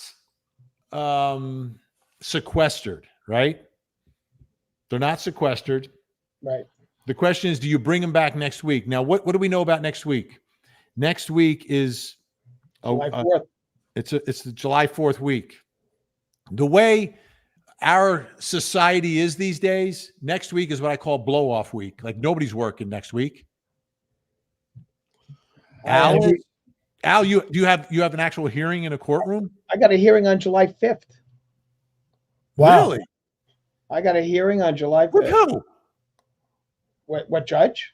Is it a judge or is it like a No, it's a judge. It's a the judge. Yeah. Not going to mention his name. I was before him today, and you say, "I'll see you on July 5th." Judge, can I buy you a life? Like, who? And July 4th is a Thursday this year, right? Yeah, that's right. And July Right. 5th is a Friday. Right. So that means it's like blow off. It's a long weekend, and the judges. That's My wow. adversary requested the adjournment. Okay, I consented, and we were denied. That's amazing. So maybe the judge, and again, the judge has to bring him back Monday if they don't send out a note. It's all about the jury sending a note. So what does the jury feel like is going to be enough time? I think it'll be a couple hours. I think another note comes out in a couple hours if they're still hung. The other way is, after the judge sends them back, you could, if someone's not locked into their convictions of the case, they could say, "Oh man, the judge is gonna kill my week. Yeah. Judge is gonna kill my weekend." All right, I got it. I'm with you. Okay, I'm over here now. Now there's just one of you over there, and then it's easier to bring one over than two. See, I think there's more than one. There's more than one. That's 12 angry men right there. That's what you're dealing with. I got tickets to the ball game. Now I'm going to vote not guilty just so we can get out of here. Here's my boy Blue. I wish they'd change the system. On cases like this, you're very rarely going to get a unanimous decision. It should be majority of votes, period. No, absolutely I have not. to disagree with that. That's horrific. As everybody says, the system may not be perfect, but it's what we have, and it works.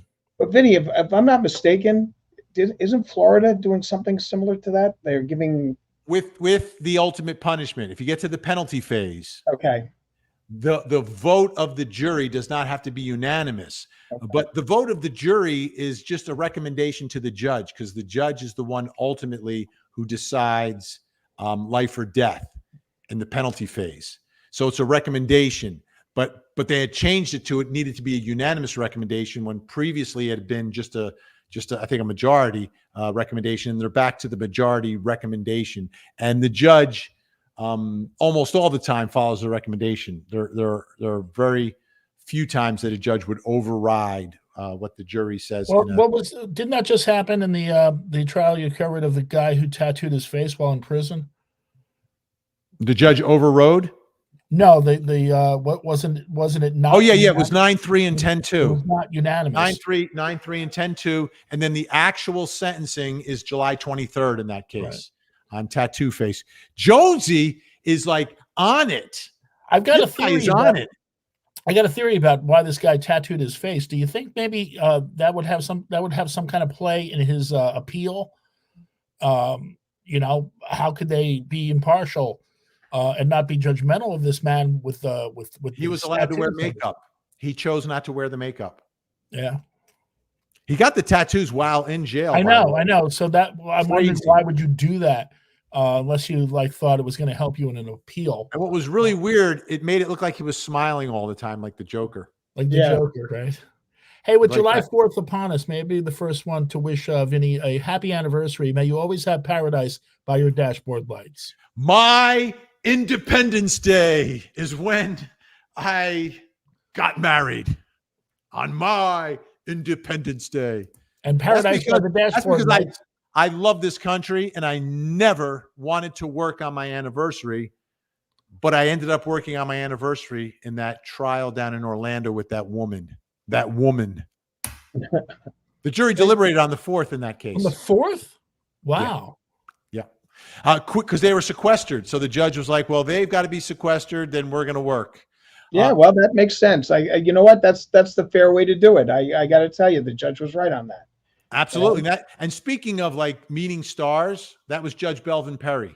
So I covered the trial. I was in the courtroom. He was there, for all those months and weeks. And then on the night that we relaunched Court TV, we flew him up to be a special in-studio guest for me.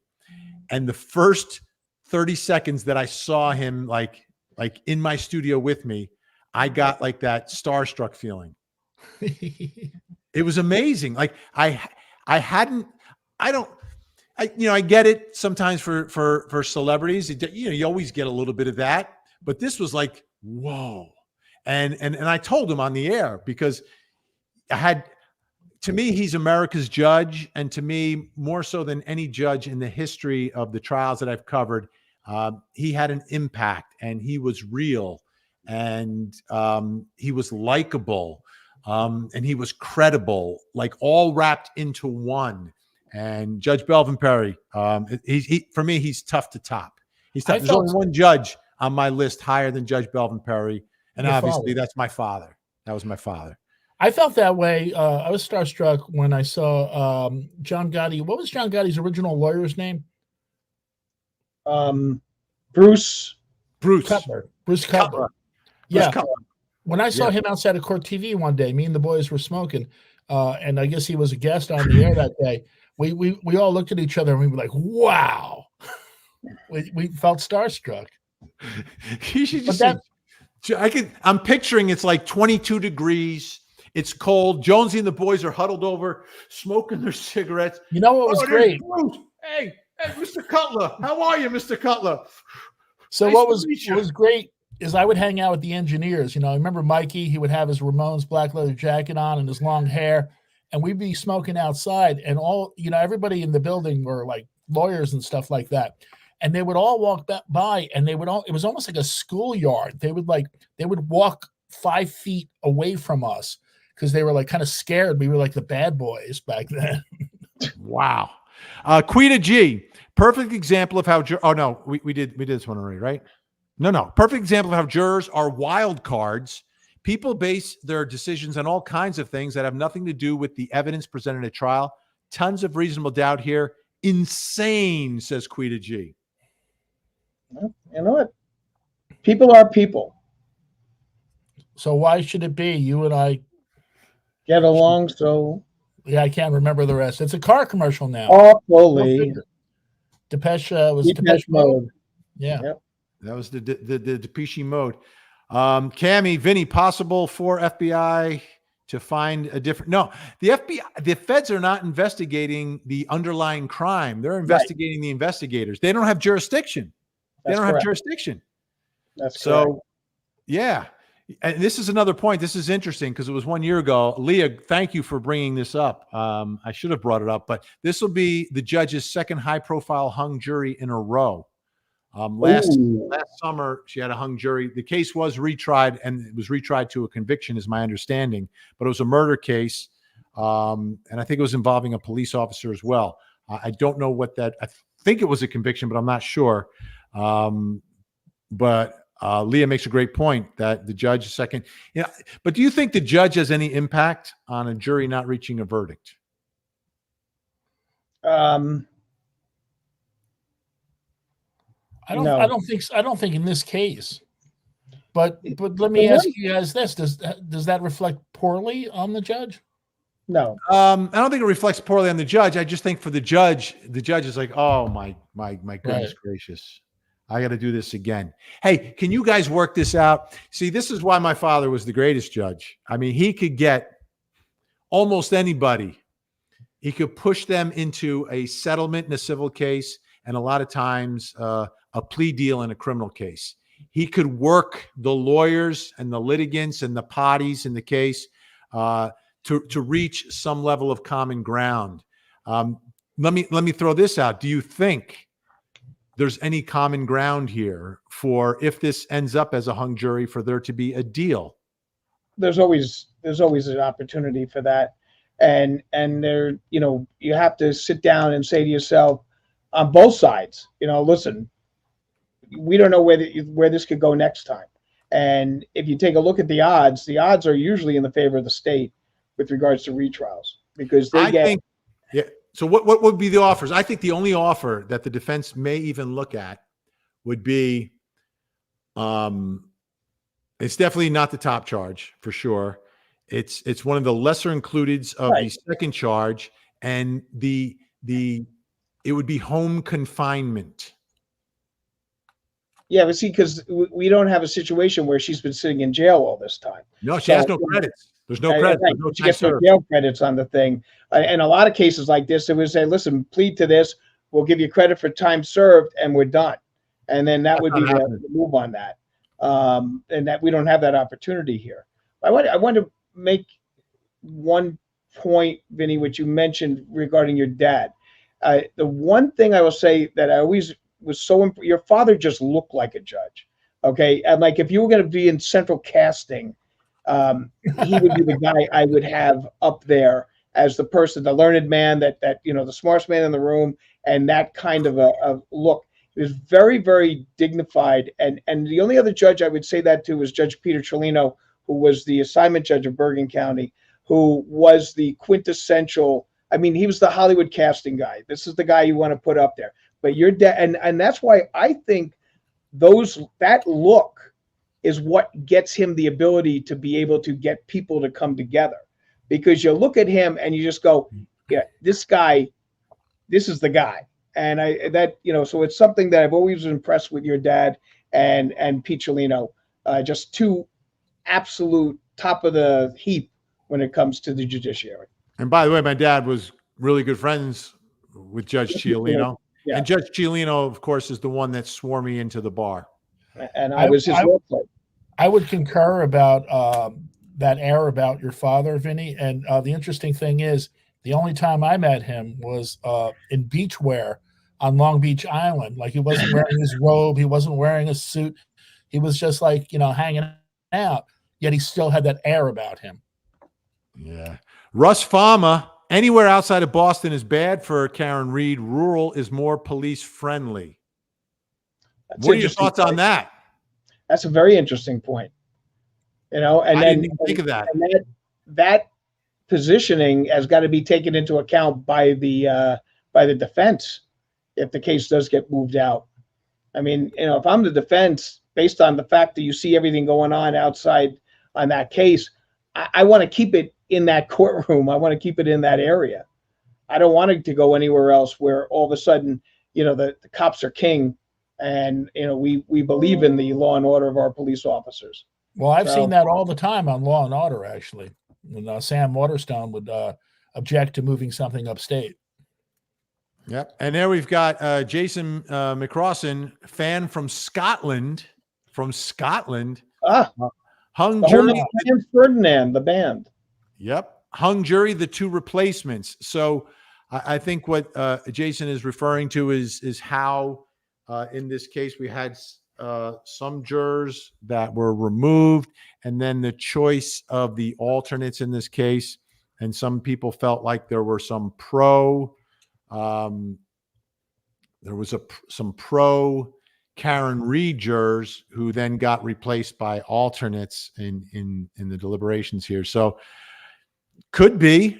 We don't know. We don't even know if it's two. I'm just my number two just is not out of thin air, but is based upon your reaction. The reaction of folks watching based upon the polling that I've seen.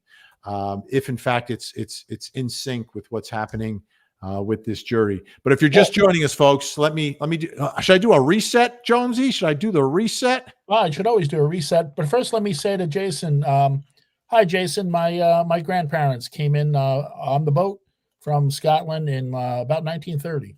1930, the Jonesies landed. Where did you guys land? Do you know? Newark, New Jersey, the Hepburn clan.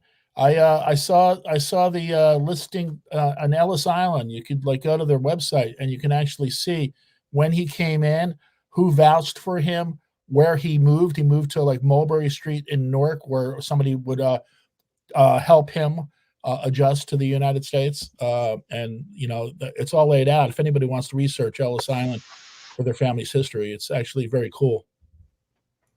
All right. Mary J is with you, Al. Let me do the reset first. Folks, if you're just joining us, the jury sent out a note a while ago. They're back deliberating now, but their note said we are deadlocked. We cannot come to a unanimous verdict in the case. The judge sent them back without any sort of Allen charge, which is, they used to call it the dynamite charge, but it's not the dynamite charge anymore. It's been tampered down a little bit. Yeah. If the jury sends out another note, then it becomes a question. Does the judge give the jury an Allen charge and give them one more chance to reach a verdict today? I don't know if the jury knows. Every time you send out a note, you get this much closer to the whole thing being over. I don't know if they know that. But they're back deliberating. We're at 17 hours, 41 minutes. But the note did say they could not reach a unanimous verdict. Now, Al, Mary J helping you out here. Thank you. I'm with Al. When a brother in blue is killed, they all hurt. Yep, that's true. Yeah, there's no doubt. There's no doubt about that. Michelle L., judge too lenient with the jury the whole trial, in my opinion. Judges are always going to be lenient with the jury, okay? Because you're doing your civic duty. You're getting paid of this pittance to be able to be there and do, really a very, very important part of the judicial system in this country. So I have never seen a judge under limited, I mean, if the juror is becoming a problem, that's one thing. But the judges will bend over backwards for the jury, and everything is always to try to promote the comfort of the jury. So I have no problem with that. That's every courthouse in the country. That's the way it works. Do any of these jurors, I mean, there must be a percentage of them that have jobs that they've been away from for like two months? You've got to, most of the jobs, a lot of times you see a lot of teachers on juries, and that's because by law they're required to be paid, even though they're not there.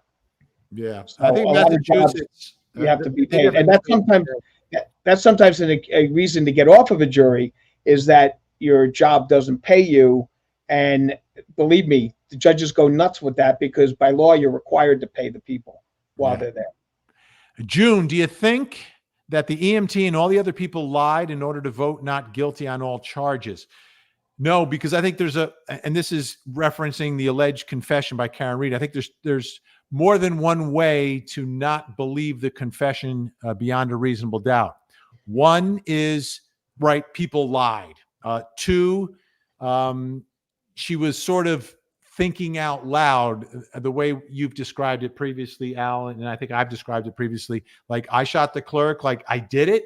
Right. Or she's so distraught that she's just throwing it out there into the sphere, like I hit him. That's what happened. Like it's based on an emotional response rather than sitting back and making an actual confession. So I think a juror could think that.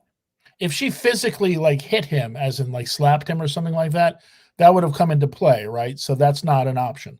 No, but the hit him has always been interpreted, at least in this case, as hitting him. Initially, they didn't know what she meant. Was the testimony? She hit him? What did it mean? And then it was with the car. Thank you, June. Working through more of these notes here. Lanky Annie, sidebar, Vinny, please say it and make me laugh. Sidebar. I love the handle, Lanky Annie. This is interesting because, I will start by saying this because we cover trials all over the country. Judges and jurisdictions around the country, they do all of this differently.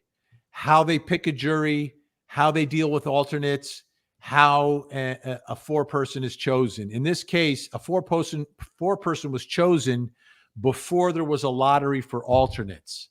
And I believe the judge chose the four-person. What are your thoughts about that, Al? Is that putting the cart before the horse? That does kind of put the cart before the horse. I don't know why that would have been.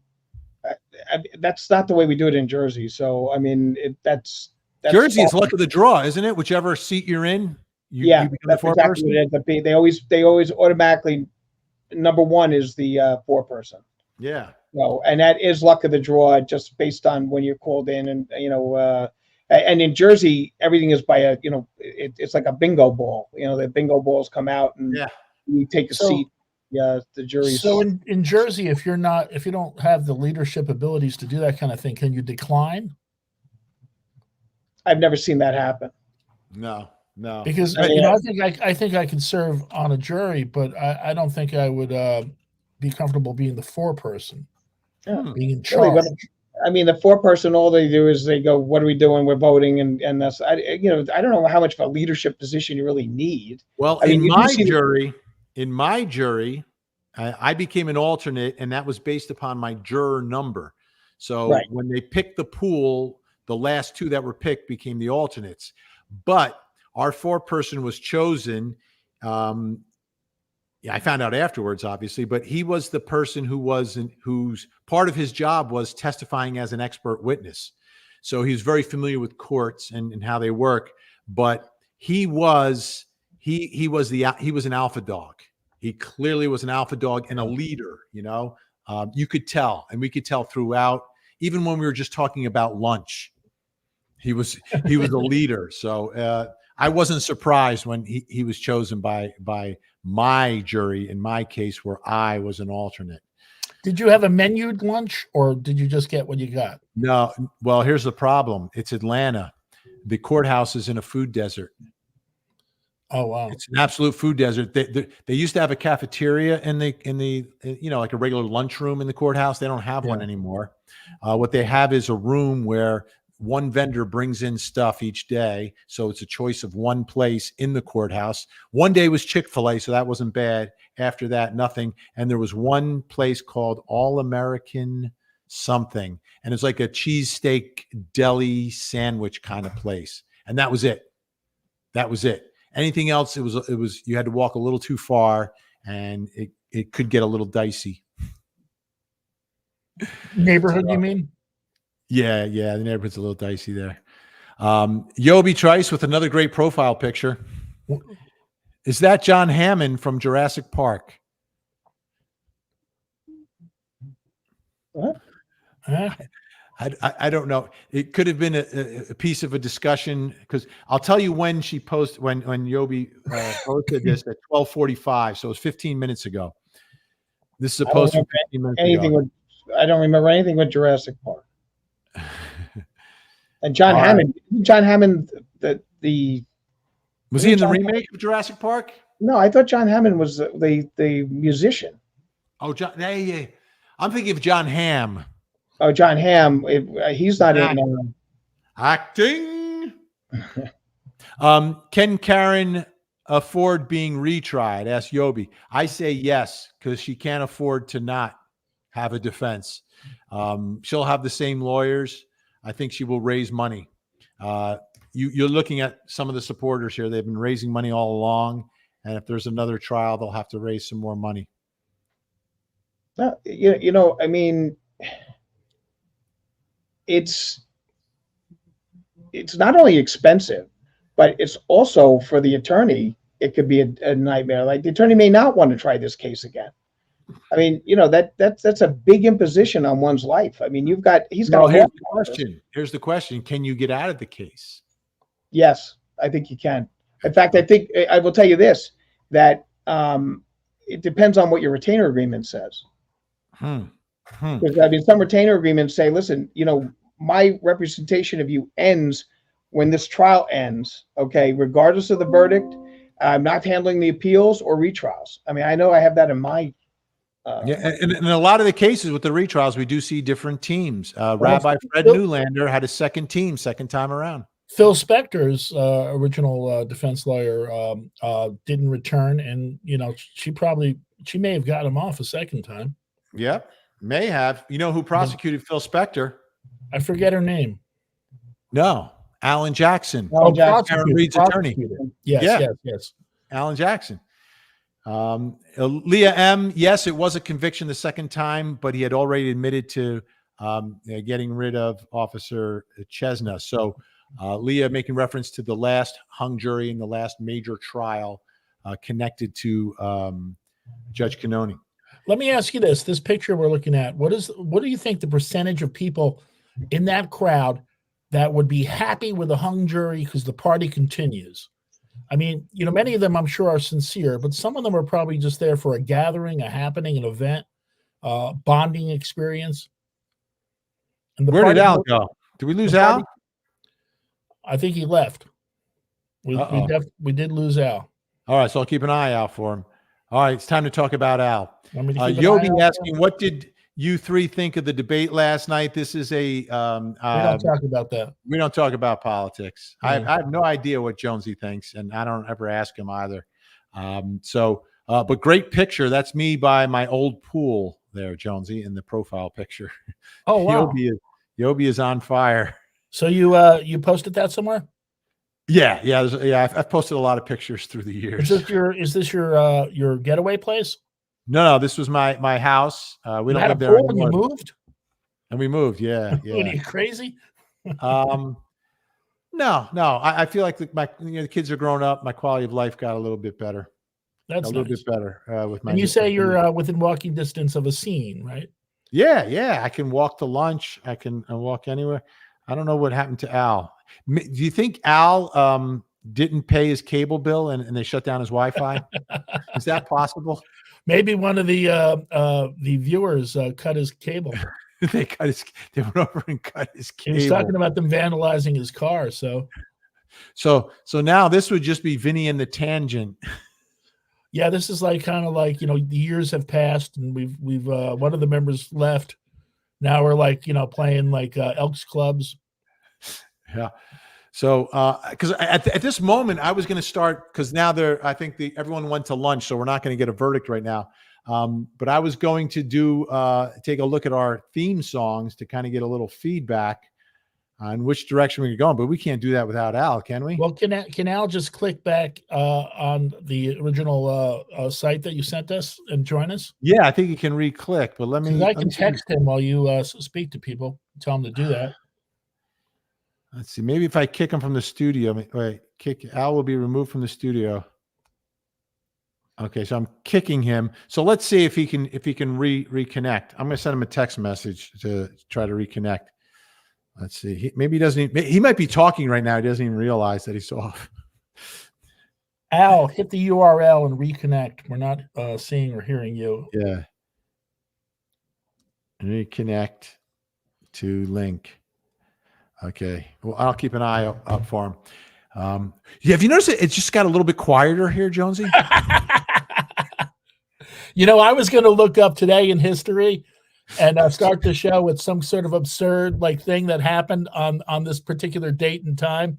But I didn't think I was afraid he might have thought I was making fun of him.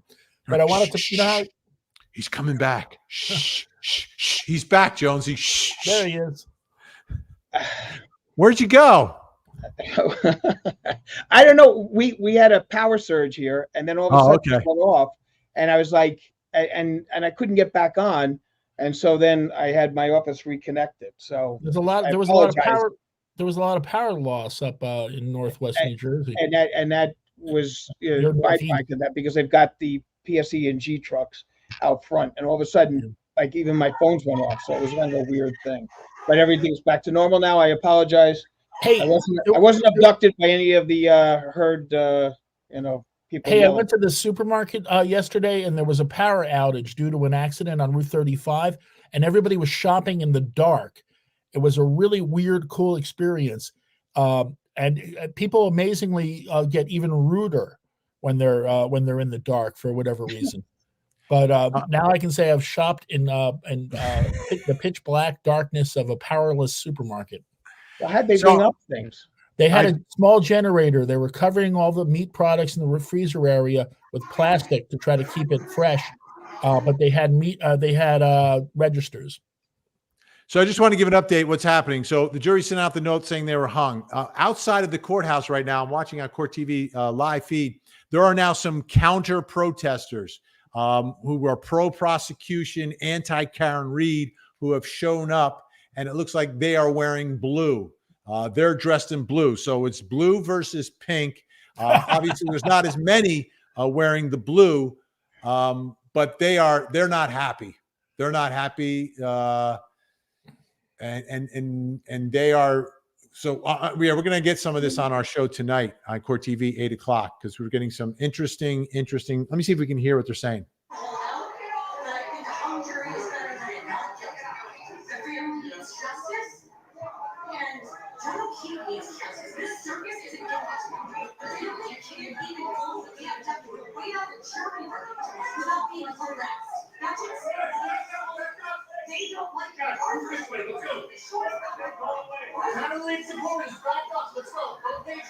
There's a little chaos. A little chaos. Siegfried. Yeah, all along this has been very one-sided, but now we may be seeing some back and forth. Stuttgart. How about that? The scene is outside the courthouse. It's getting a little like we spoke earlier that we weren't, no rioting or anything. But if you've got now opposing factions there, arguments can clearly break out. They don't look like the rumbling type, though. At least not this. No, but But these are strong-minded people on both sides, speaking their minds, and when they're saying things that are so drastically opposed in such a serious setting, I can see tempers flaring, and I can see some high-volume arguing going on outside. It's not outside the courthouse because they have to be 200 feet away, both sides. But they may be, I don't know how close they are to one another right now, but it seemed like the cameras were on the KarenRead supporters, and then they were, no, the cameras were on the anti-KarenRead folks, the John O'Keefe supporters of the prosecution, and they were pushing back, telling the KarenRead supporters to get back, trying to create some space there. So we'll keep an eye on that situation. Jackie T, if this ends in a hung jury, will Karen have to go to jail while waiting for a new trial, or can she stay out on bail? No, she'll stay out. I mean, there's no She'll way. stay out on bond. Yeah, there's no way. I mean, she hasn't been in jail yet. I mean, so the bottom line is that it's not like they've kept her there. So she would be. She's shown up to the trial, and that's the whole essence of what bail is supposed to be, is a guarantee that you're going to be there. So she's been guaranteed to be there. Yeah, no risk. The risk of flight is minimal. June asking, Carrie Roberts said Karen called her at 5 a.m. and said John is dead. You can't misinterpret something like that. Someone lied, Vinny. Yeah, and again, this comes back to credibility. The defense argument, KarenRead's argument, is that you can't trust those witnesses and what they say. But if you believe what those witnesses say, it's compelling evidence. June, you're right on with that. So we're almost at the end of what we can do here today, because I've got to prep for later today, and I have to eat. You all know I'm type 1 diabetic. Danny Callahan, if it's a hung jury, do you think either side will change their approach in a new trial? Commonwealth maybe drop the top charge, defense drop the conspiracy. Do you think adjustments will be made? Well, you know what? I mean, I do. It needs to be. It certainly needs to be explored. I don't know if they necessarily do it, but it certainly needs to be explored. Okay, Jonesy, this is your moment. What Yobi was saying is that Jonesy looks like Dr. Hammond from the movie. I meant. Well, I think I want to say thank you, but I've never seen the movie. But I'll take that as a compliment. You haven't seen Jurassic Park? No, I never did. All right, Supernova giving us points for not engaging in political talk. Yes. This is a politics-free zone. Politics-free zone. Thank you so much. That's probably hard to find. Hey, time to smile. It's McSpunky time. McSpunky. McSpunky, always in a good mood. Yay. Hey, Vinny, Gen X, Melly, and y'all, and all y'all. Oh. Thank you, McSpunky. Great to see McSpunky. Makes us smile every time we're on here. Jason McCrossan, the case felt badly prosecuted and defense acted over the top, says Jason. I think there will be adjustments. The interesting thing is both sides scored. Okay, the fact that there is a discrepancy in the jury demonstrates that both sides scored. So, got to look at it from that standpoint. Yep. Now, so ladies and gentlemen, we've been working on our theme song. So we have a new contestant this time. Ooh. And we have some returning champions as well, obviously. And it was a tie last time. So that gets us a little problematic. So let me get to it. Where is it? Here we go. Our songs. So the returning champion is the Lowdown Mix. The Depeche Mode one. We're going to have you folks vote. Here's number 1, the Lowdown Mix. Lowdown Mix, number 1. We're trying to decide on a final theme song. Vinny and the Tangents, True Crime Podcast. Vinny has the blue eyes, Al cracks the jokes. Jonesy stays behind his shades, entertaining all the folks. It's Vinny and the Tangents, True Crime Podcast. Load up all your comments, hit those super chats. Let's go smash that like button, so we can all have a blast. Vinny, Al, and Jonesy on the job. They're the Sugar Hill Gang of true crime. They're telling stories of days gone by. They take crime and turn into a good old time. It's Vinny and the Tangents. All right. Podcast. Then we have this. And the Tangents. True Crime Podcast. Vinny has the blue eyes. I'll crack the jokes. Jonesy stays behind the shades, entertaining all the folks. It's Vinny and the Tangents, True Crime Podcast.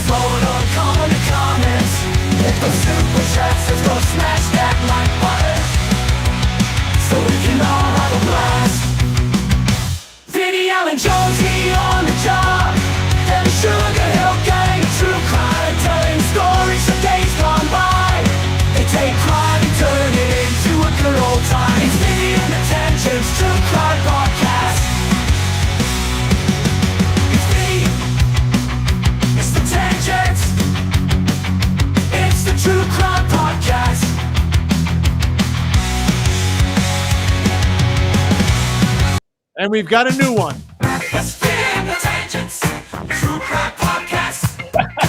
Vinny the blue eyes, how cracks the jokes. Jonesy stays behind the shades, entertaining all the folks. Vinny and the tangents. True crime podcast. Load up all your comments. Hit those super chats. Let's go smash that like button so we can all have a blast. Vinny, Al, and Jonesy on the job. They're the Sugar Hill gang of true crime. They're telling stories of days gone by, painting crime, turning into a good old time. It's Vinny and the Tangents, True Crime Podcast. It's Vinny, it's the Tangents, it's the True Crime Podcast. All right, so we've got the Depeche Mode, then the Susie Quattro, and now we have Sly and the Family Stone. There No, we go. So Funkadelic. it's officially the Lowdown Mix number 1, the Weezer Groove number 2, and the Funkadelic Mix number 3. Funk it up. What are you thinking, Jonesy? I still like the first one. Funkadelic, Okay. I go as number 2. Okay, that's your okay. I'm seeing a lot of ones. Where are you, Al? Where are you landing on this? I'm a fan of the Depeche Mode / Erasure number 1. Okay. I mean, I do like Leather Tuscadero, but the last one I find interesting. That's a song that has to grow on me. I think that I have to hear that more than once to be able to give a true thought Number on 3, that. the Funkadelic. But I do love Sly and the Family Stone. So Okay. So number 2 is gone now. Weezer's out. Number 1 is the remaining champion, but we have not eliminated number 3, the Funkadelic. I think that's where we are. That's where you guys are, and I'm looking. That's where we I think are. that's where the viewers are. Viewers are 1 1 1 1, and I'm seeing a few 3s. 1 1 1, a 2 here, a 2 there. Here a 2, a 1, there a 1, 2. 1. It's clearly Everywhere, 1, 2, but I'm seeing some 3s. All right, so we'll keep 3 on for next week. Yobi has a nice new profile picture. Look at that one, Jonesy. How common is it that a jury can't reach a verdict and ends up reaching a verdict when sent back by a judge? I would say it's It depends. 30%, 1 in 3. It depends. It depends what the split is. It also depends, like I said, I mean, whether or not the dynamite charge gets thrown in. If the Allen charge comes in, I've seen that has moved jurors, but usually it's a 10-2 or 9-3 type situation. So I can't say for sure until we know what the numbers are. Okay. All right. Great job by everybody. Of course, Melly, Frankie Figs, and Yes, thank you. Gen Thank X. you. Amazing job keeping law and order. This has been a long one. It's more like 2 hours and 20 minutes. We've been on the verdict watch with you. We were with you when the jury sent out that important note that might indicate where this whole case ends up. So it was a big day on the Tangent podcast. We appreciate your support so much. Al, final words from you. Big shout out to Jennifer Sube with the nice comments for us, and I appreciate it all. And, hey, folks, stay tuned. Things could get interesting. Okay. Jonesy, any final words from you? Good night, everybody. Good day. All right. And we'll take you out. We will take you out with a little Funkadelic. Let's spin the tangents. True Crime Podcast. Vinny the blue eyes, how cracks the jokes. Jonesy stays behind the shades, entertaining all the folks. Vinny and the Tangents. True Crime Podcast. Load up all your comments. Hit those super chats. Let's go smash that like button so we can all have a blast. Vinny, Al, and Jonesy on the job. They're the Sugar Hill gang of true crime.